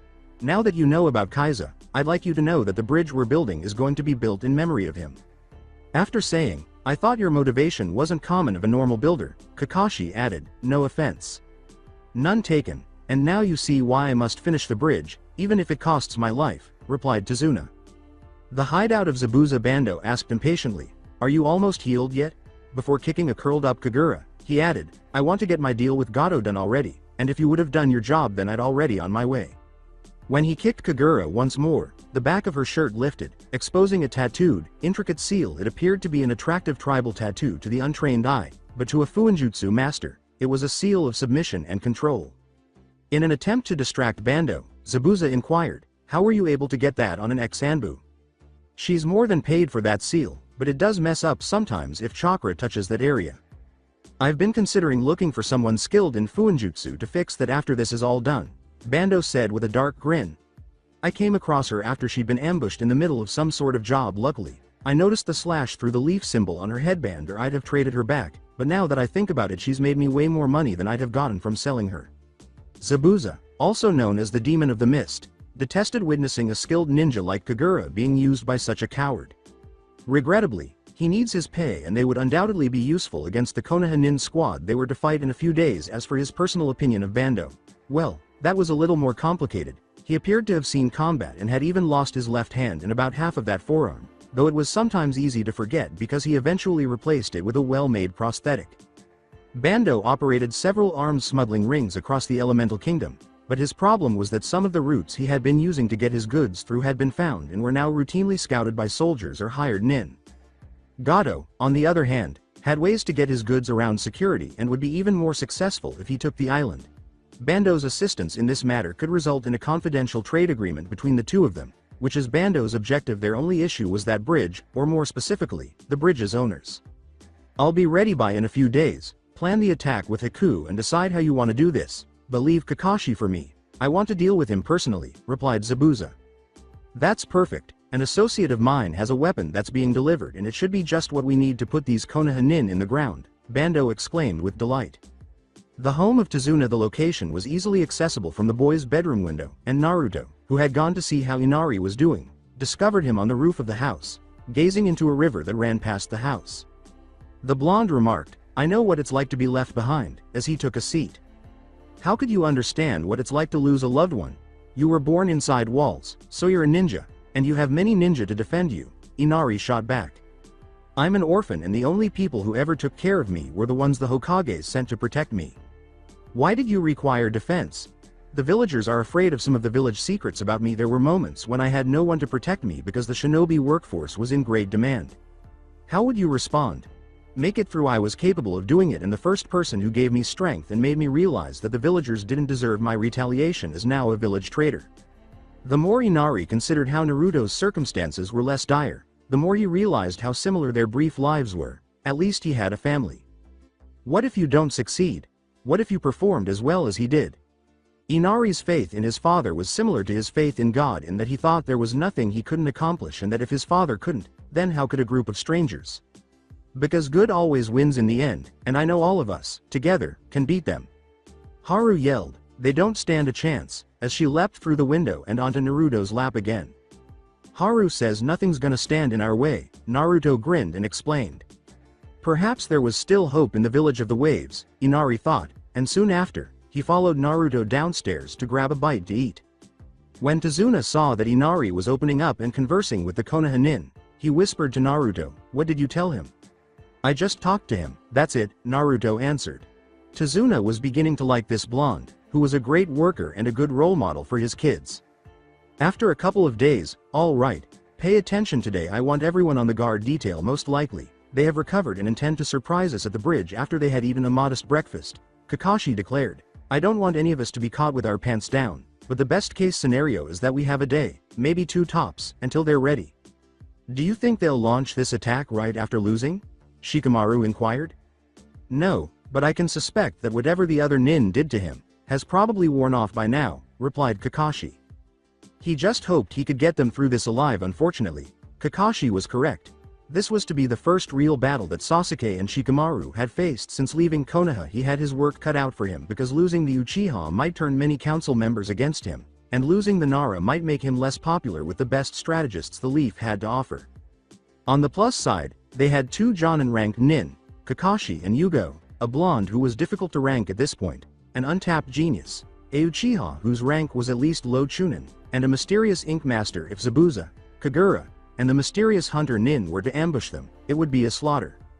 Fortunately, Yugo had been using her free time to sabotage any mercenary groups she had encountered. The problem they faced was that one of the best swordsmen, assassins in the Elemental Kingdom was out for their client's head. In addition, there was an ex-Anbu, a skilled mysterious nin, and numerous hired mercenaries because it was certain that Gato had some sort of force ready as a backup.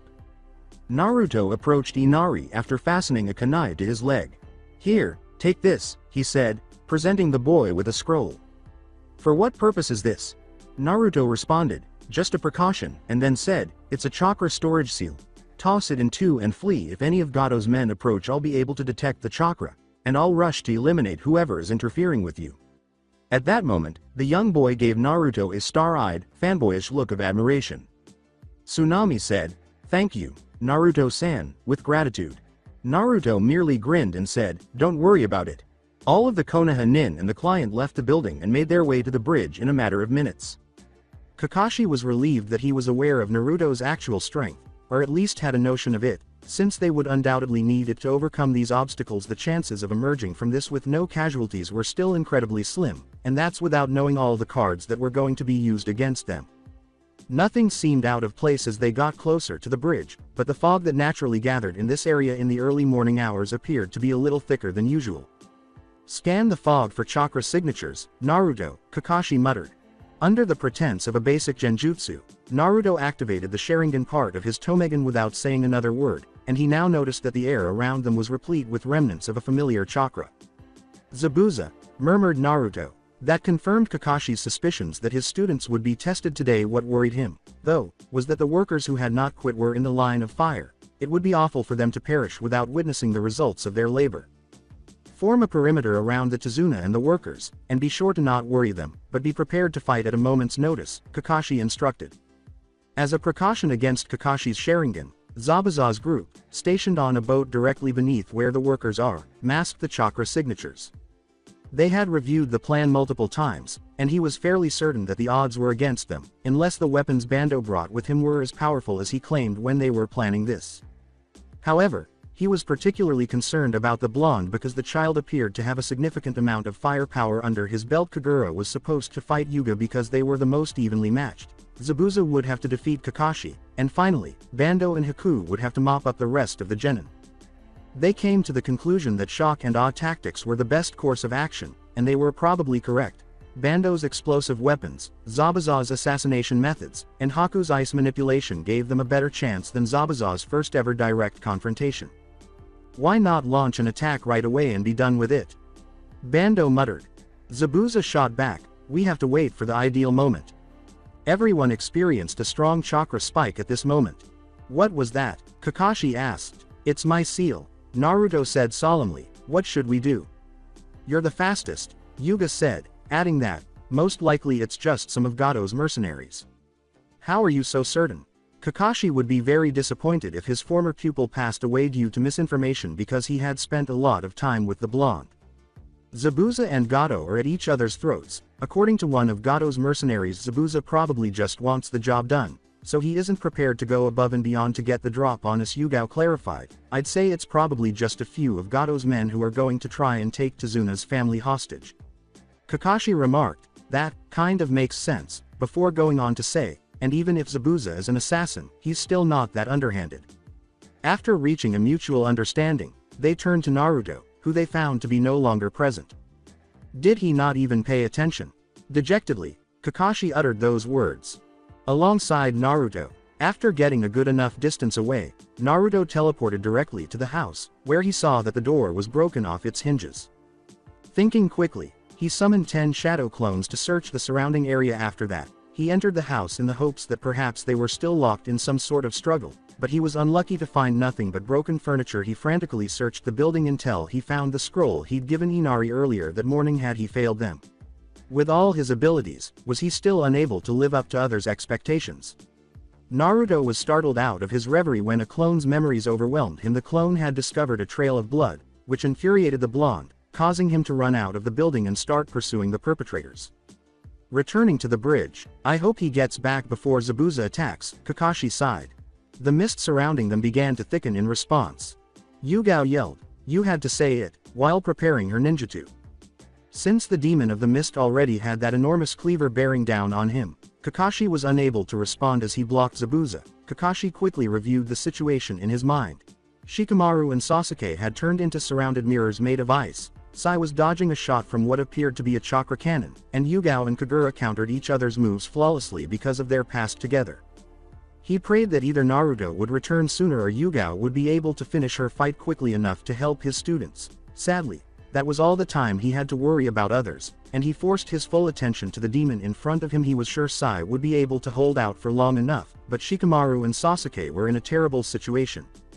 You're working with some interesting people, Zabuza, Kakashi grunted as he kicks the swordsman out of the way.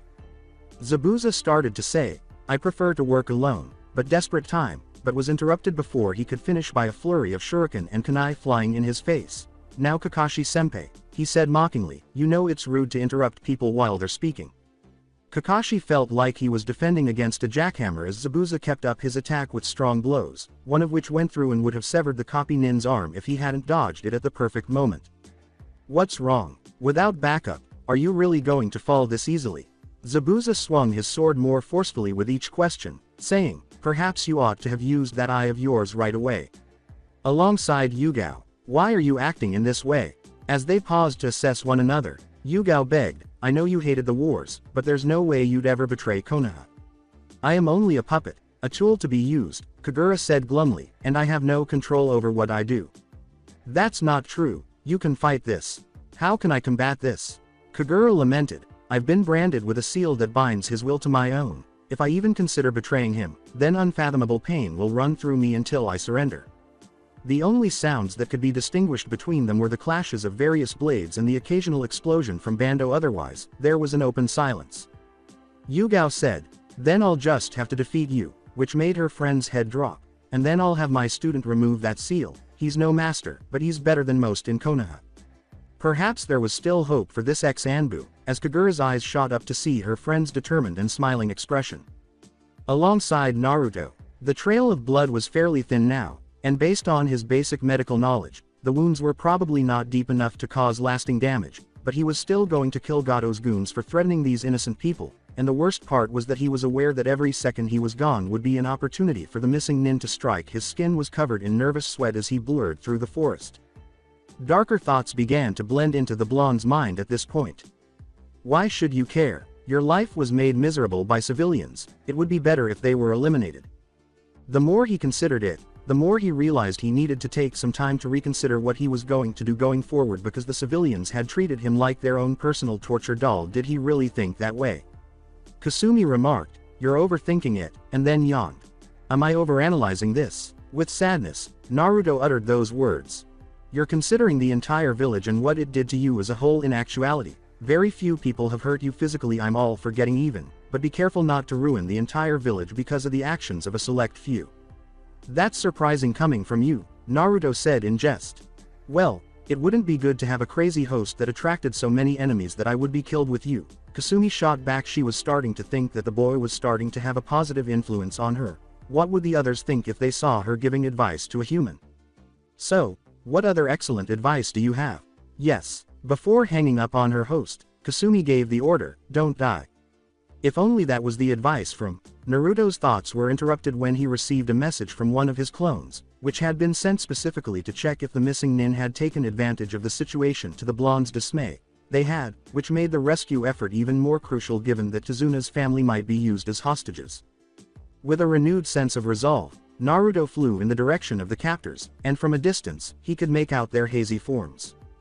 Two men were carrying Tezuna's son, who was biting and kicking, while another man was walking toward a boat with tsunami slung over his shoulder. Based on the appearance of things, it was likely that these men would sail to the other side of the bridge, where they would meet up with the boss and then use their newly acquired bargaining power to confront all the ninja.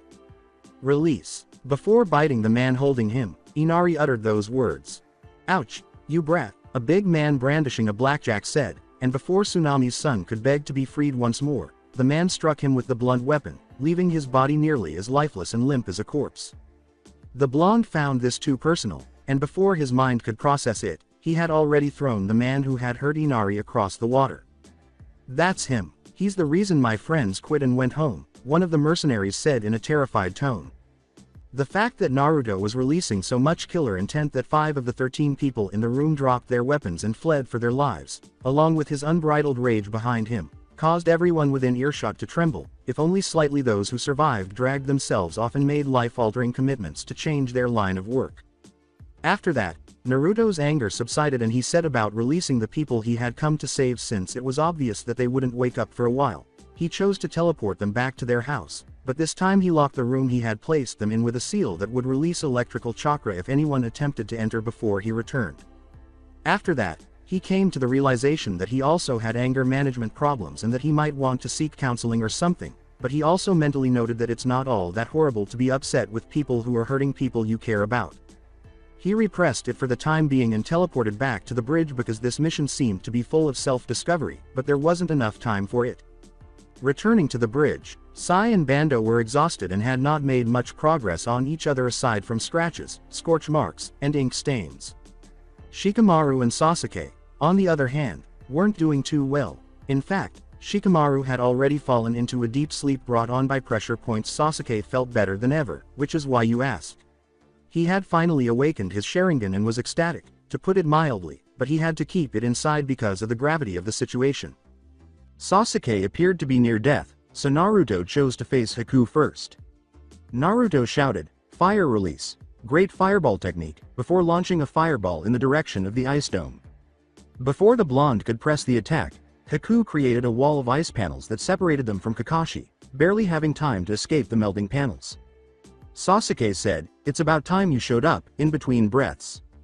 "Well, let's see if I can make up for lost time." Sasuke watched intently, trying to figure out any of Naruto's abilities with his newly discovered Dujutsu, but what he saw was shocking to the core of the Uchiha. A genjutsu concealed that the blonde actually had a Dujutsu, but he'd never seen anything like it. Perhaps that old stone under the Uchiha temple was saying something about that. Naruto then blurred forward with his ninjutsu drawn, and the sword's wind chakra coating allowed it to slash every mirror the second after she managed to retreat to another.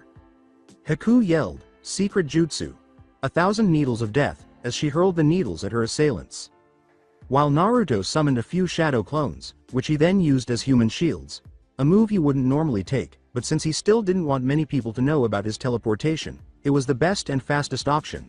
Sasuke leapt back quite a few paces. The clones disintegrated into smoke, making it difficult for Haku to see if her attack had any effect on the blonde. Naruto joked, jutsus like that could be dangerous, since his recollections suggested that his clones could only be struck in non-lethal ways. Haku sneered, "Isn't that the point? Only part of it," Naruto responded. Then he added, "What I really want to know is what a person like you is doing with a person called the Demon of the Mist." "What are you saying? I'm a tool to be used. I owe him everything," Haku said, trying not to show emotion when discussing her personal history. Naruto said, I know you don't wholeheartedly believe that, or you would have tried to kill me in the forest, and Haku's eyes widened behind her mask.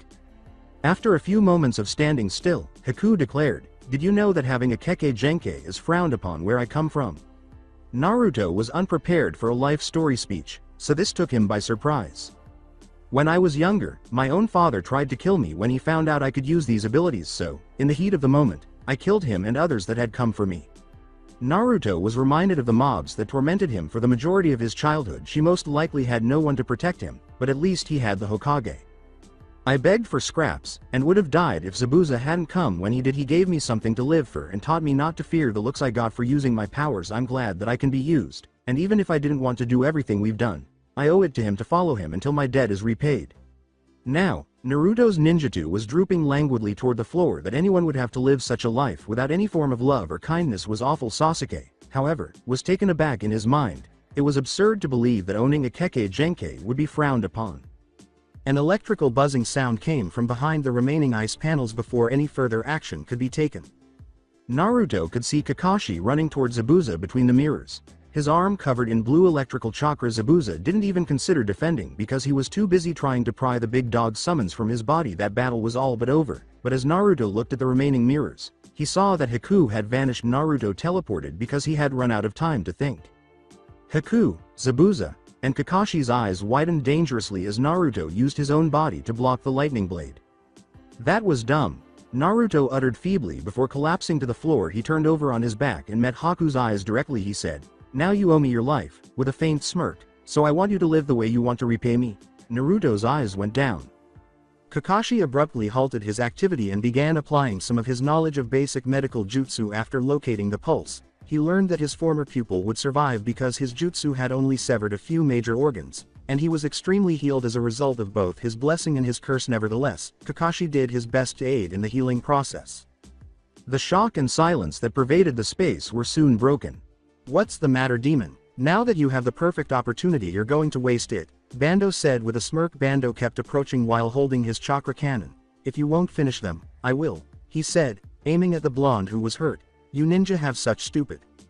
Bando said those final words. Everyone was astounded by his executioner's transformation. You killed your comrade, Kakashi uttered in shock. Zabuza casually responded, more of a business associate, and I hated his guts from the get-go anyway, so it wasn't like I was doing it for Blondie there, while wiping the blood off his cleaver. Screams of pain broke the stillness. Just as things were starting to calm down, everyone saw Kagura writhing in agony as they searched for the origin. Somebody help her, Yugo begged. Zabuza took the call, but when he arrived, he just struck Kagura with his sword's hilt, rendering him unconscious.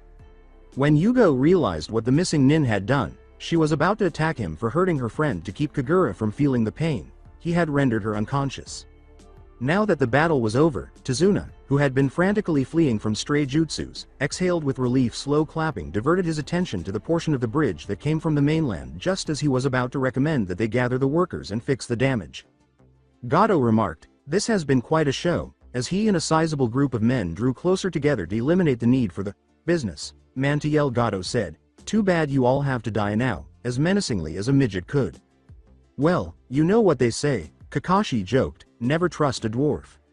I am not a dwarf, Gato yelled furiously. You know, I was going to let you run if you wanted, but now I'm going to have my men butcher you and dump what's left over the side of my bridge. Zabuza muttered, Kakashi, I'm not pleading, but how about a short-term alliance? Only if you help finish the bridge in the place of Tazuna's best employee, replied Kakashi. Get them boys, Gato said with assurance. What are you two yapping about? You know what, I don't care. Between them and a paycheck, Gato's men prepared their weapons and assessed the two shinobi who were still physically fit.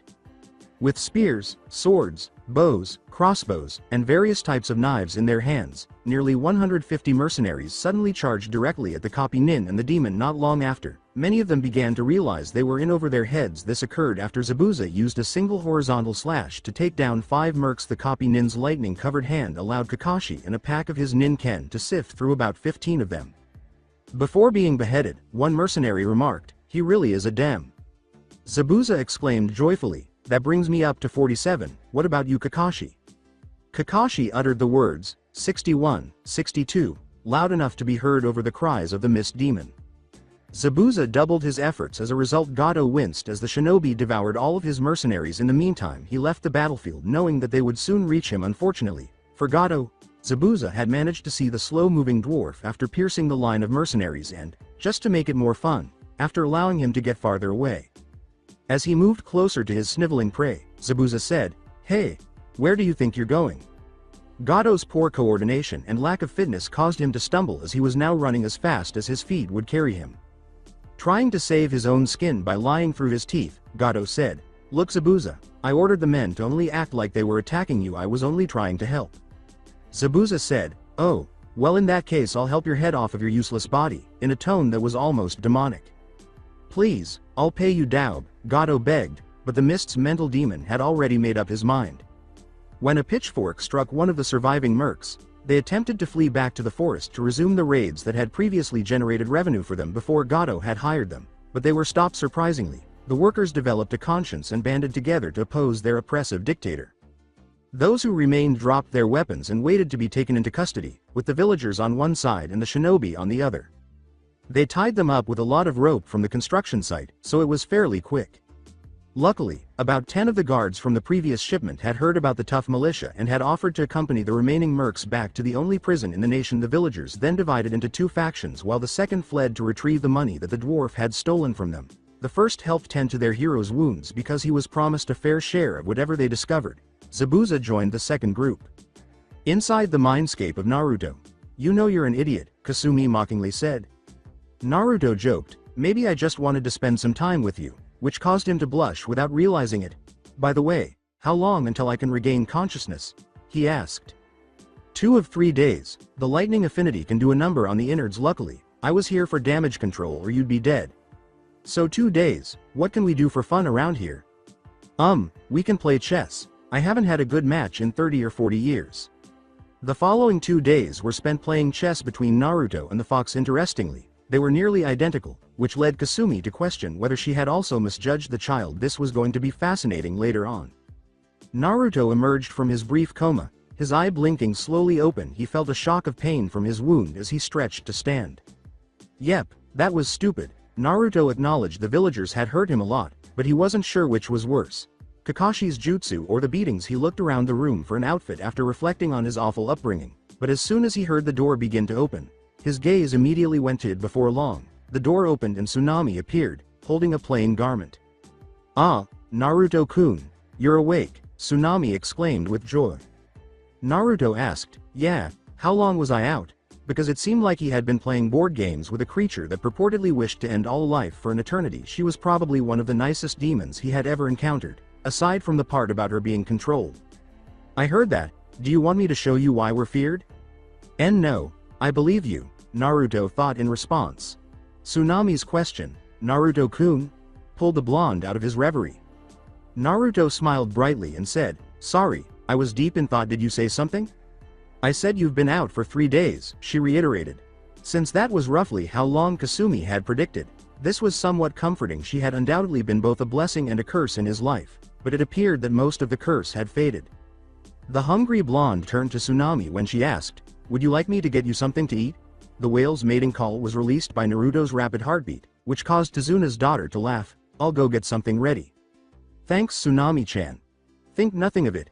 It's me who should be doing the thanking. Before I forget, I went to town. I get these cloths. They aren't much, but you can wear them until we finish fixing your other outfit." After clarifying this, he then left the room, went downstairs, and entered a tiny dining area where he sat down and waited impatiently for his food. Soon after, Tsunami emerged from the kitchen carrying a dinner tray, but she halted when she noticed the blonde sitting at the table. "Naruto-kun, are you sure you should be out of bed?" Naruto said, "I'm fine," as Tsunami set the tray in front of him. After giving it some thought, Tsunami concluded that shinobi had to recover from wounds more quickly than civilians. Tsunami went to get more tea for the ravenous blonde. After thinking this, after a short while, Naruto heard the front door open and heard 2 voices that startled him in addition to the voices of Team 7. Zabuza said, "Hey look, the Gaki is up and about," upon catching sight of the blonde. This put an end to a discussion between the people in attendance. Haku and Yugo immediately moved to the front of the group and asked the blonde a ton of questions. They ranged from, "Do you understand how stupid you are?" to, "Shouldn't you be resting?" Sasuke was keeping a close eye on the blonde and waiting for his chance to question the young Uzumaki while Naruto was being pushed to the limit of human tolerance by these questions. After a while, everyone settled into the living room to unwind. Yugo became serious after the shock of the situation subsided. "Naruto-san," she said, "my friend, Kagura, needs your help." Naruto followed her to one of the guest bedrooms where Kagura was placed after realizing the urgency and gravity of the situation. Up until now, the pressure point that had rendered her unconscious had been accessed with a senbon. Haku approached the bed and was about to remove the need after noticing the blonde's inquisitive expression when Naruto interrupted. "I don't know what exactly you need me to do, but if we're doing anything complicated, don't you think it would be smart to keep her out cold?" Yugo turned to Naruto and said, "Haku, could you please leave it in for now? I need you to try and do something about the seal on her back." "So you want me to get rid of it?" replied Naruto. "I can stop its effects, but total removal of a seal like that requires a special sealing room." "A sealing room? Konoha doesn't have one? The last we had was destroyed during the Kyuubi's rampage." Naruto snapped back, pulling ink and brushes from a bag. The blonde sensei noticed the small slip, but she dismissed it because it didn't seem to be pertinent to the circumstance. Nevertheless, she mentally noted that she should find out if he has been talking to the fox. If he was, the village might come to an end. If the fox managed to deceive their own Jinchuriki, she turned her focus to her friend. Considering the possibility that it was simply a mix-up to get a clear view of the seal, Naruto rolled over. Naruto's eyes widened when he saw the scale of the seal, but soon all signs of concern were replaced by a confident smile. He felt incredibly confident working on a seal in a real-world setting. For the first time, Naruto took some time to examine the seal before beginning his task. Yugo was fascinated as Naruto drew symbol after symbol until it was nearly impossible to tell which symbols on Kagura's back belonged to him and which had previously been there. At last, Naruto raised his head and grinned at his sensei. "That should do it," he replied. "Seal obstruction jutsu." The young Uzumaki's symbols gradually blended with the old seal, but the seal still glowed. The seal ceased to glow once the final symbol had been combined with the original seal. The seal appeared a few shades lighter than before, as those in attendance now noticed. Yugo questioned, "Will she be alright?" Naruto teased, "Of course, she had me working on her." Before she knew it, Yugo was giving him a grateful hug as a stray tear trickled down her cheek until she realized what she was doing and let her student go right away. Standing in the doorway, Haku experienced a brief twinge of jealousy at the show of affection. "I'm sorry, but thank you for saving my friend," Yugo replied. There was a brief period of silence before the two heard and saw Haku approaching Kagura. When she arrived, she cautiously took out the senbon needle because Kagura didn't need to be kept unconscious any longer. Yugo finally said, "We should probably let her rest," before getting up and leading everyone out of the room. They culminated with Zabuza and Kakashi casually discussing the events leading up to their fight in the living room with all the other shinobi. After leaving Kirigakure, Zabuza had been freelancing and had been promised wealth and asylum in exchange for his assistance in stopping or obtaining the bridge Tazuna was constructing. "So you needed some pipsqueak to protect you," Kakashi jokingly said.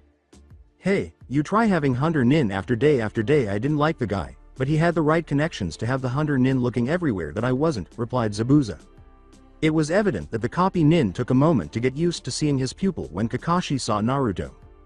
Even though Kakashi didn't mean to, it almost felt like he had betrayed him. Nevertheless, he felt compelled to atone for the harm he had caused to one of his most valued pupils. At that point, he made the decision to take Naruto to a ramen feast that was all he could eat. Even though it would hurt his pocketbook, he had to find a way to pay the blonde back. He would simply need to take things one step at a time. In reference to the boy's proficiency in Fuinjutsu, Zabuza questioned, "What skills don't you have up your sleeves?" To which Naruto replied, "I just pick up a thing or two here and there. This kid, next time I see him he'll probably tell me that he's mastered puppetry," laughed Zabuza. Naruto sheepishly said, "Well, I wouldn't say I've mastered it," which made Zabuza spit out some of his tea. "Wait, you've learned puppetry? One of the most guarded secrets of Sunagakure?" The look of incredulity on Zabuza's face made Kakashi smile. "It's up to Naruto to leave one of the greatest bounties in the elemental kingdom." Looking stunned and amazed, the coffee table in front of the swordsman might have been struck if his jaw had been lower. Fortunately, Tazuna entered the room with excitement. "The village wants to hold a celebration in the honor of its heroes." "We're not heroes," Kakashi began, but Zabuza interrupted. Instead, he responded, "Well, it would be rude not to accept such a generous offer," replacing the copy Nin. After saying this, Zabuza shoved past Kakashi and went outside to helping with the setup. He likes playing hero a lot more than he lets on, Naruto sighed. So did anything happen while I was out? Kakashi responded, we sent word back to Konoha about the unexpected elements of this mission, before Yugo interrupted. She implied, and I'm sure that we're not coming back alone, before leaving. Naruto spent the next few hours relaxing. They blocked his path each time he attempted to go outside, claiming that it wouldn't be right for a hero to have to go to work as soon as he woke up. Then they would reassure him that the shinobi would have the time of their lives and that everything would be finished soon. At last, a few villagers arrived to retrieve the blonde. The main street was illuminated by numerous lanterns, and merchants were enthusiastically selling their goods. Because many citizens still harbored resentful animosities toward him, Naruto was unable to attend the festivals, so the celebration brought back memories of those times. He had once been assured by Itachi that he would be accepted if he kept working for the Leaf people so long as he didn't let his anger get the better of him naturally. He wasn't upset with everyone, but occasionally he had to use tremendous self-control to prevent himself from murdering well-known mob members. Tazuna humbly said, "Get anything you want, Naruto-san. The villagers have agreed that you and your team have more than earned anything we have to offer," since the blonde had not moved since leaving the house. Kakashi whispered to the bridge builder, "Don't push him too much, he's still not used to being treated fairly." Naruto, meanwhile, had already started to stray around the city. He had seen the lights, colors, and patterns from a distance in Konoha, so they were both strange and familiar. In an attempt to get good publicity, Naruto was approached by a local food vendor in his mid-40s who had a new creation. It was awesome, but Naruto broke in some way, and tears streamed down his cheeks. He had never known the generosity of a peasant, and the young blonde could not handle it. "Naruto-san?" inquired the food vendor. "Was it too salty?" Naruto said, "No, it was too good." The vendor was obviously a little perplexed, but he was still relieved that the blonde had not cried because of his food.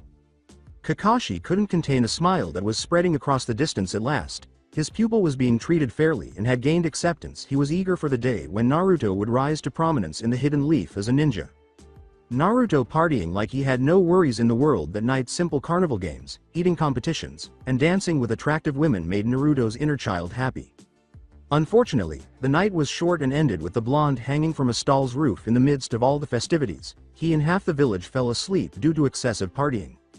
After retrieving the boy, Kakashi took him to the home of the bridge builder. After placing him on a bed, he couldn't resist grinning at the naive child who was cuddling with a nearby pillow in the most passionate way he had ever witnessed. Perversely, he added, "And if the Hokage is right, maybe that might be upgraded to plural. He's going to make some girl happy one day," he said. Zabuza approached them as they were getting ready to return to the Leaf Village the following morning. "Kakashi," replied Zabuza, "can you guys take Haku with you? I was planning on going back to Kirigakure. It seems a rebellion has started and it would just be inconvenient having her getting in the way." Kakashi looked at a somewhat nervous Haku and said, "I'm sure the Hokage would gladly accept anyone with a bloodline ability," with an eye smile. With a hint of distress, Haku questioned Zabuza, "Are you sure you don't need me?" Zabuza said, "Of course I don't need you, and besides, life isn't fit for someone who can be defeated by some genin," before turning to leave. Haku's eyes began to well up with tears. Nobody needed her, so she was useless. Naruto remarked, "He's just saying that," as he saw a tear fall down Haku's cheek. Haku asked, wiping the tears from her hazy eyes, "You think so?" "Of course, he's just bad at showing he cares," Naruto answered himself. The sadness that had afflicted her earlier was replaced by the knowledge that Zabuza was sending her to Konoha for her own protection. Perhaps she could spend her time in Konoha getting to know her blonde hero. It was a silent march back to Konoha. Numerous factors contributed to this. The knowledge that Naruto had a bloodline was causing Sasuke to brood, or ponder to avoid standing out more. Sai was rehearsing his personality in his head. In fact, Shikamaru was relishing the silence. Kagura was being informed by Kakashi and Yugo about the events that had transpired in the years since her departure. Haku just paid attention to the blonde's detailed account of Konoha's positive aspects. They finally arrived at the enormous gates of Konoha after traveling for roughly half a day. When they arrived, the Hokage called Kakashi, Yugo, Naruto, Haku, and Kagura to his office, probably because of a previous message Kakashi sent. Professionally, the Hokage said, "Report," as soon as they got there. Kakashi came forward and summarized all that had transpired throughout the mission. "I'm happy everything went well," said the Hokage with a long sigh. "Now how about we proceed to more immediate matters?" Kagura and Haku, was it? "I will extend both of you an offer to join our ranks as Genin ninja." Kagura yelled, "Genin? I passed the Chunin exams long ago." Instead, "It's not that you're not capable, but accepting a kunoichi that technically went rouge is tricky business, Sarutobi said. Why genin then? Asked Kagura. The other shinobi may look down upon you if you join their squads from the start, but since you are capable you will be able to earn your place in village once more. He then looked at Haku. You may join under the same pretenses, and do you both find this acceptable? Haku nodded her head right away, and Kagura reluctantly nodded in agreement. Great, but as genin you'll have to train under a jonin. Hiruzen remarked reflectively.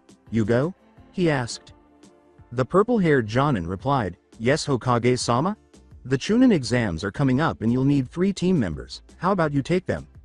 The purple-haired jonin was first apprehensive, but then she understood that having her team rank up so early would allow her to leave teaching earlier. Her chakra reserves were being severely depleted by the training they had been doing, not because she didn't like being around the young blonde. I suppose I could take them under my wing, Yugo replied. Kagura bowed to both of her superiors. Despite her mild annoyance, she wasn't angry because she had to bow to them. It was that after giving the Hokage's suggestion some thought, her friend appeared to have an evil twinkle in her eye. Kakashi said, this is nice and all, but shouldn't we work out the living conditions? Ah, that is a problem. Hiruzen said. The Hokage remembered something as he stroked his beard. He wore a key around his neck. Whether the young blonde would be prepared for that responsibility was the question. He pondered for a moment before deciding against it. When Naruto scored higher on the Chunin exams, he would give him the property. I hear there's a vacancy into Naruto's apartment building. She'll probably be better off in an apartment near one of her team members. Yugo, how would you feel about letting Kagura live with you for a bit? Hiruzen pondered. Haku discovered that her circumstances made her feel immensely content, but Yugo wasn't totally persuaded. She wouldn't be able to spend as much time alone with her boyfriend. Yugo asked, why my apartment? According to what I've been told, her time outside of Konoha has been quite an ordeal. Which reminds me, Kagura, would you go to the Yamanaka clan compound for a psychological evaluation? Hiruzen responded with a question. Yes sir Hokage-sama. Have Naruto guide you, and you can go as well Haku. I'll go over the rest of the paperwork with these two. The Hokage stated before adding, come back in a couple of hours and I'll have the key to your new apartment ready. As the two Jonin and the Hokage carried on their conversation, the 3 of them quietly departed. Hokage-sama, the other shinobi villages may get rather upset about having a former Jonin in the upcoming competition, Kakashi said. We'll have to set up a handicap. Maybe we'll do the Heaven and Earth Scroll Challenge, but we could give them both the scrolls, Hiruzen offered. That would make them a target for the beginning, Kakashi remarked. Startled, they could get killed if they made one wrong move. After considering what Kakashi had said, the Hokage asked, what do you think Yugo-san?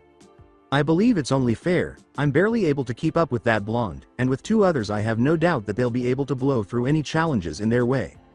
Hiruzen said, then I suppose that's settled. I'll make sure to inform the exam proctors about the change in competition. But then he realized, Kakashi, how did the new team work?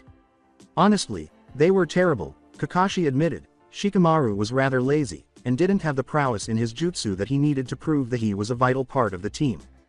Sai still feels distant and does exactly as ordered. His skill is not in question at all, but he's so cold and calculating that it almost seems like he's been conditioned to fight that way. And Sasuke, well, Sasuke is definitely talented, but he seems too eager to rush in and defeat the enemy. Not bad in most cases, but he has received many injuries that could have been avoided. His Sharingan does worry me though. I believe that he might know something about Naruto's secrets, and he might be jealous. I'll have him go in for therapy and another psychological evaluation tomorrow, Hiruzen said, sounding concerned. As they were still conversing, Naruto gave Haku and Kagura the grand tour, and by grand tour, I mean that he led them all the way to their destination. With a smile, the blonde asked, so, any questions? Since they were engrossed in a hostile gaze from one of the villagers, neither of them raised any questions. They initially thought it was aimed at them, but then they realized it was aimed at the blonde, who seemed to be unaware of it at that moment. Haku was reminded of the glance Naruto had given her prior to saving her life. Her blood was boiling. How dare they look at her savior with such rage? She started to move toward the villager, but Kagura stopped her in her tracks by grabbing her wrist. There are reasons people act this way towards him, she muttered, having spent the blonde's early years in the village. As Naruto led them through the village, Haku wanted to ask more questions but repressed them for later. They didn't have to go far to reach the Yamanaka compound, where they were met by a happy Ino when they knocked. Hello Naruto-kun, she said joyfully, then inquired, who are they? Her reaction to the other women seemed a little bitter, probably because she was crushing on her mutual blonde. She must still be a bit of a Sasuke fangirl. Naruto said, Hello Ino. This is Kagura and Haku. Pointing to each of them separately. They need a psychological evaluation. Ah, come on, I'll go get my dad, she answered. The Yamanaka clan was relatively small in comparison to many of the other clans, and they were only given a few family homes to support their close-knit family lifestyle. The large flower shop that almost all of them had once worked at was one of the more striking features of their homes. The group observed that the group eventually met in the living room with Ino's mother and father. Inoichi was wearing a white t-shirt and a pair of old jeans, so it must have been his day off, even though Ino's mother was dressed up and formal.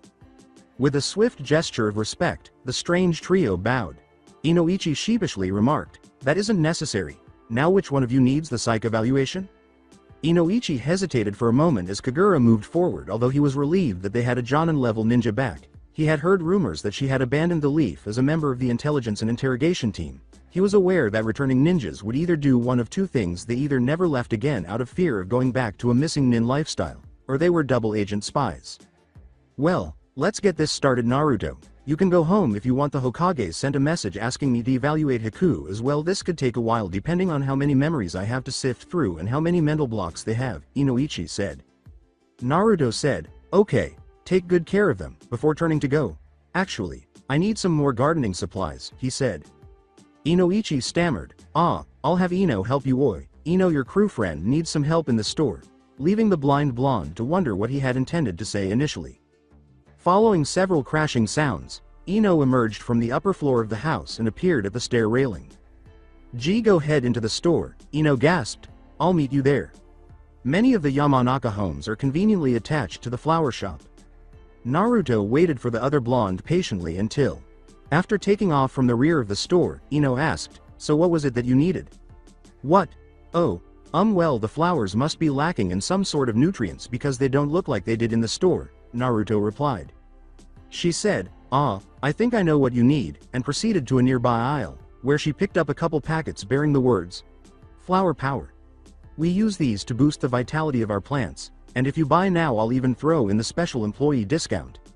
Naruto said, "Really? Thank." Since he had truly left the majority of his money at his apartment, he embraced the girl and swung her around, barely avoiding some of the nearby displays, because he was so happy. Ino was genuinely unable to speak. She had thought that something similar might occur in the future, but it felt so natural now that it was actually happening. She immediately realized that she would need to put in more effort to win that blonde boy over, and she would stop at nothing to win his respect. Then, as she gave him his chance, she could hardly contain her blushing. He hurried back to his apartment after saying, "Thanks Ino-chan, if I notice a difference, I'll come back and buy some more of this stuff." Meanwhile, Ino collapsed back into a chair and released a breath she was unaware she was holding. "Looks like someone's been hit by Cupid's arrow," Ino's mother remarked perceptively. She cried out in embarrassment, "Mom," but was powerless to protest. Upon reaching his house, Naruto promptly removed the packs he had bought and combined them with the soil for his flowers.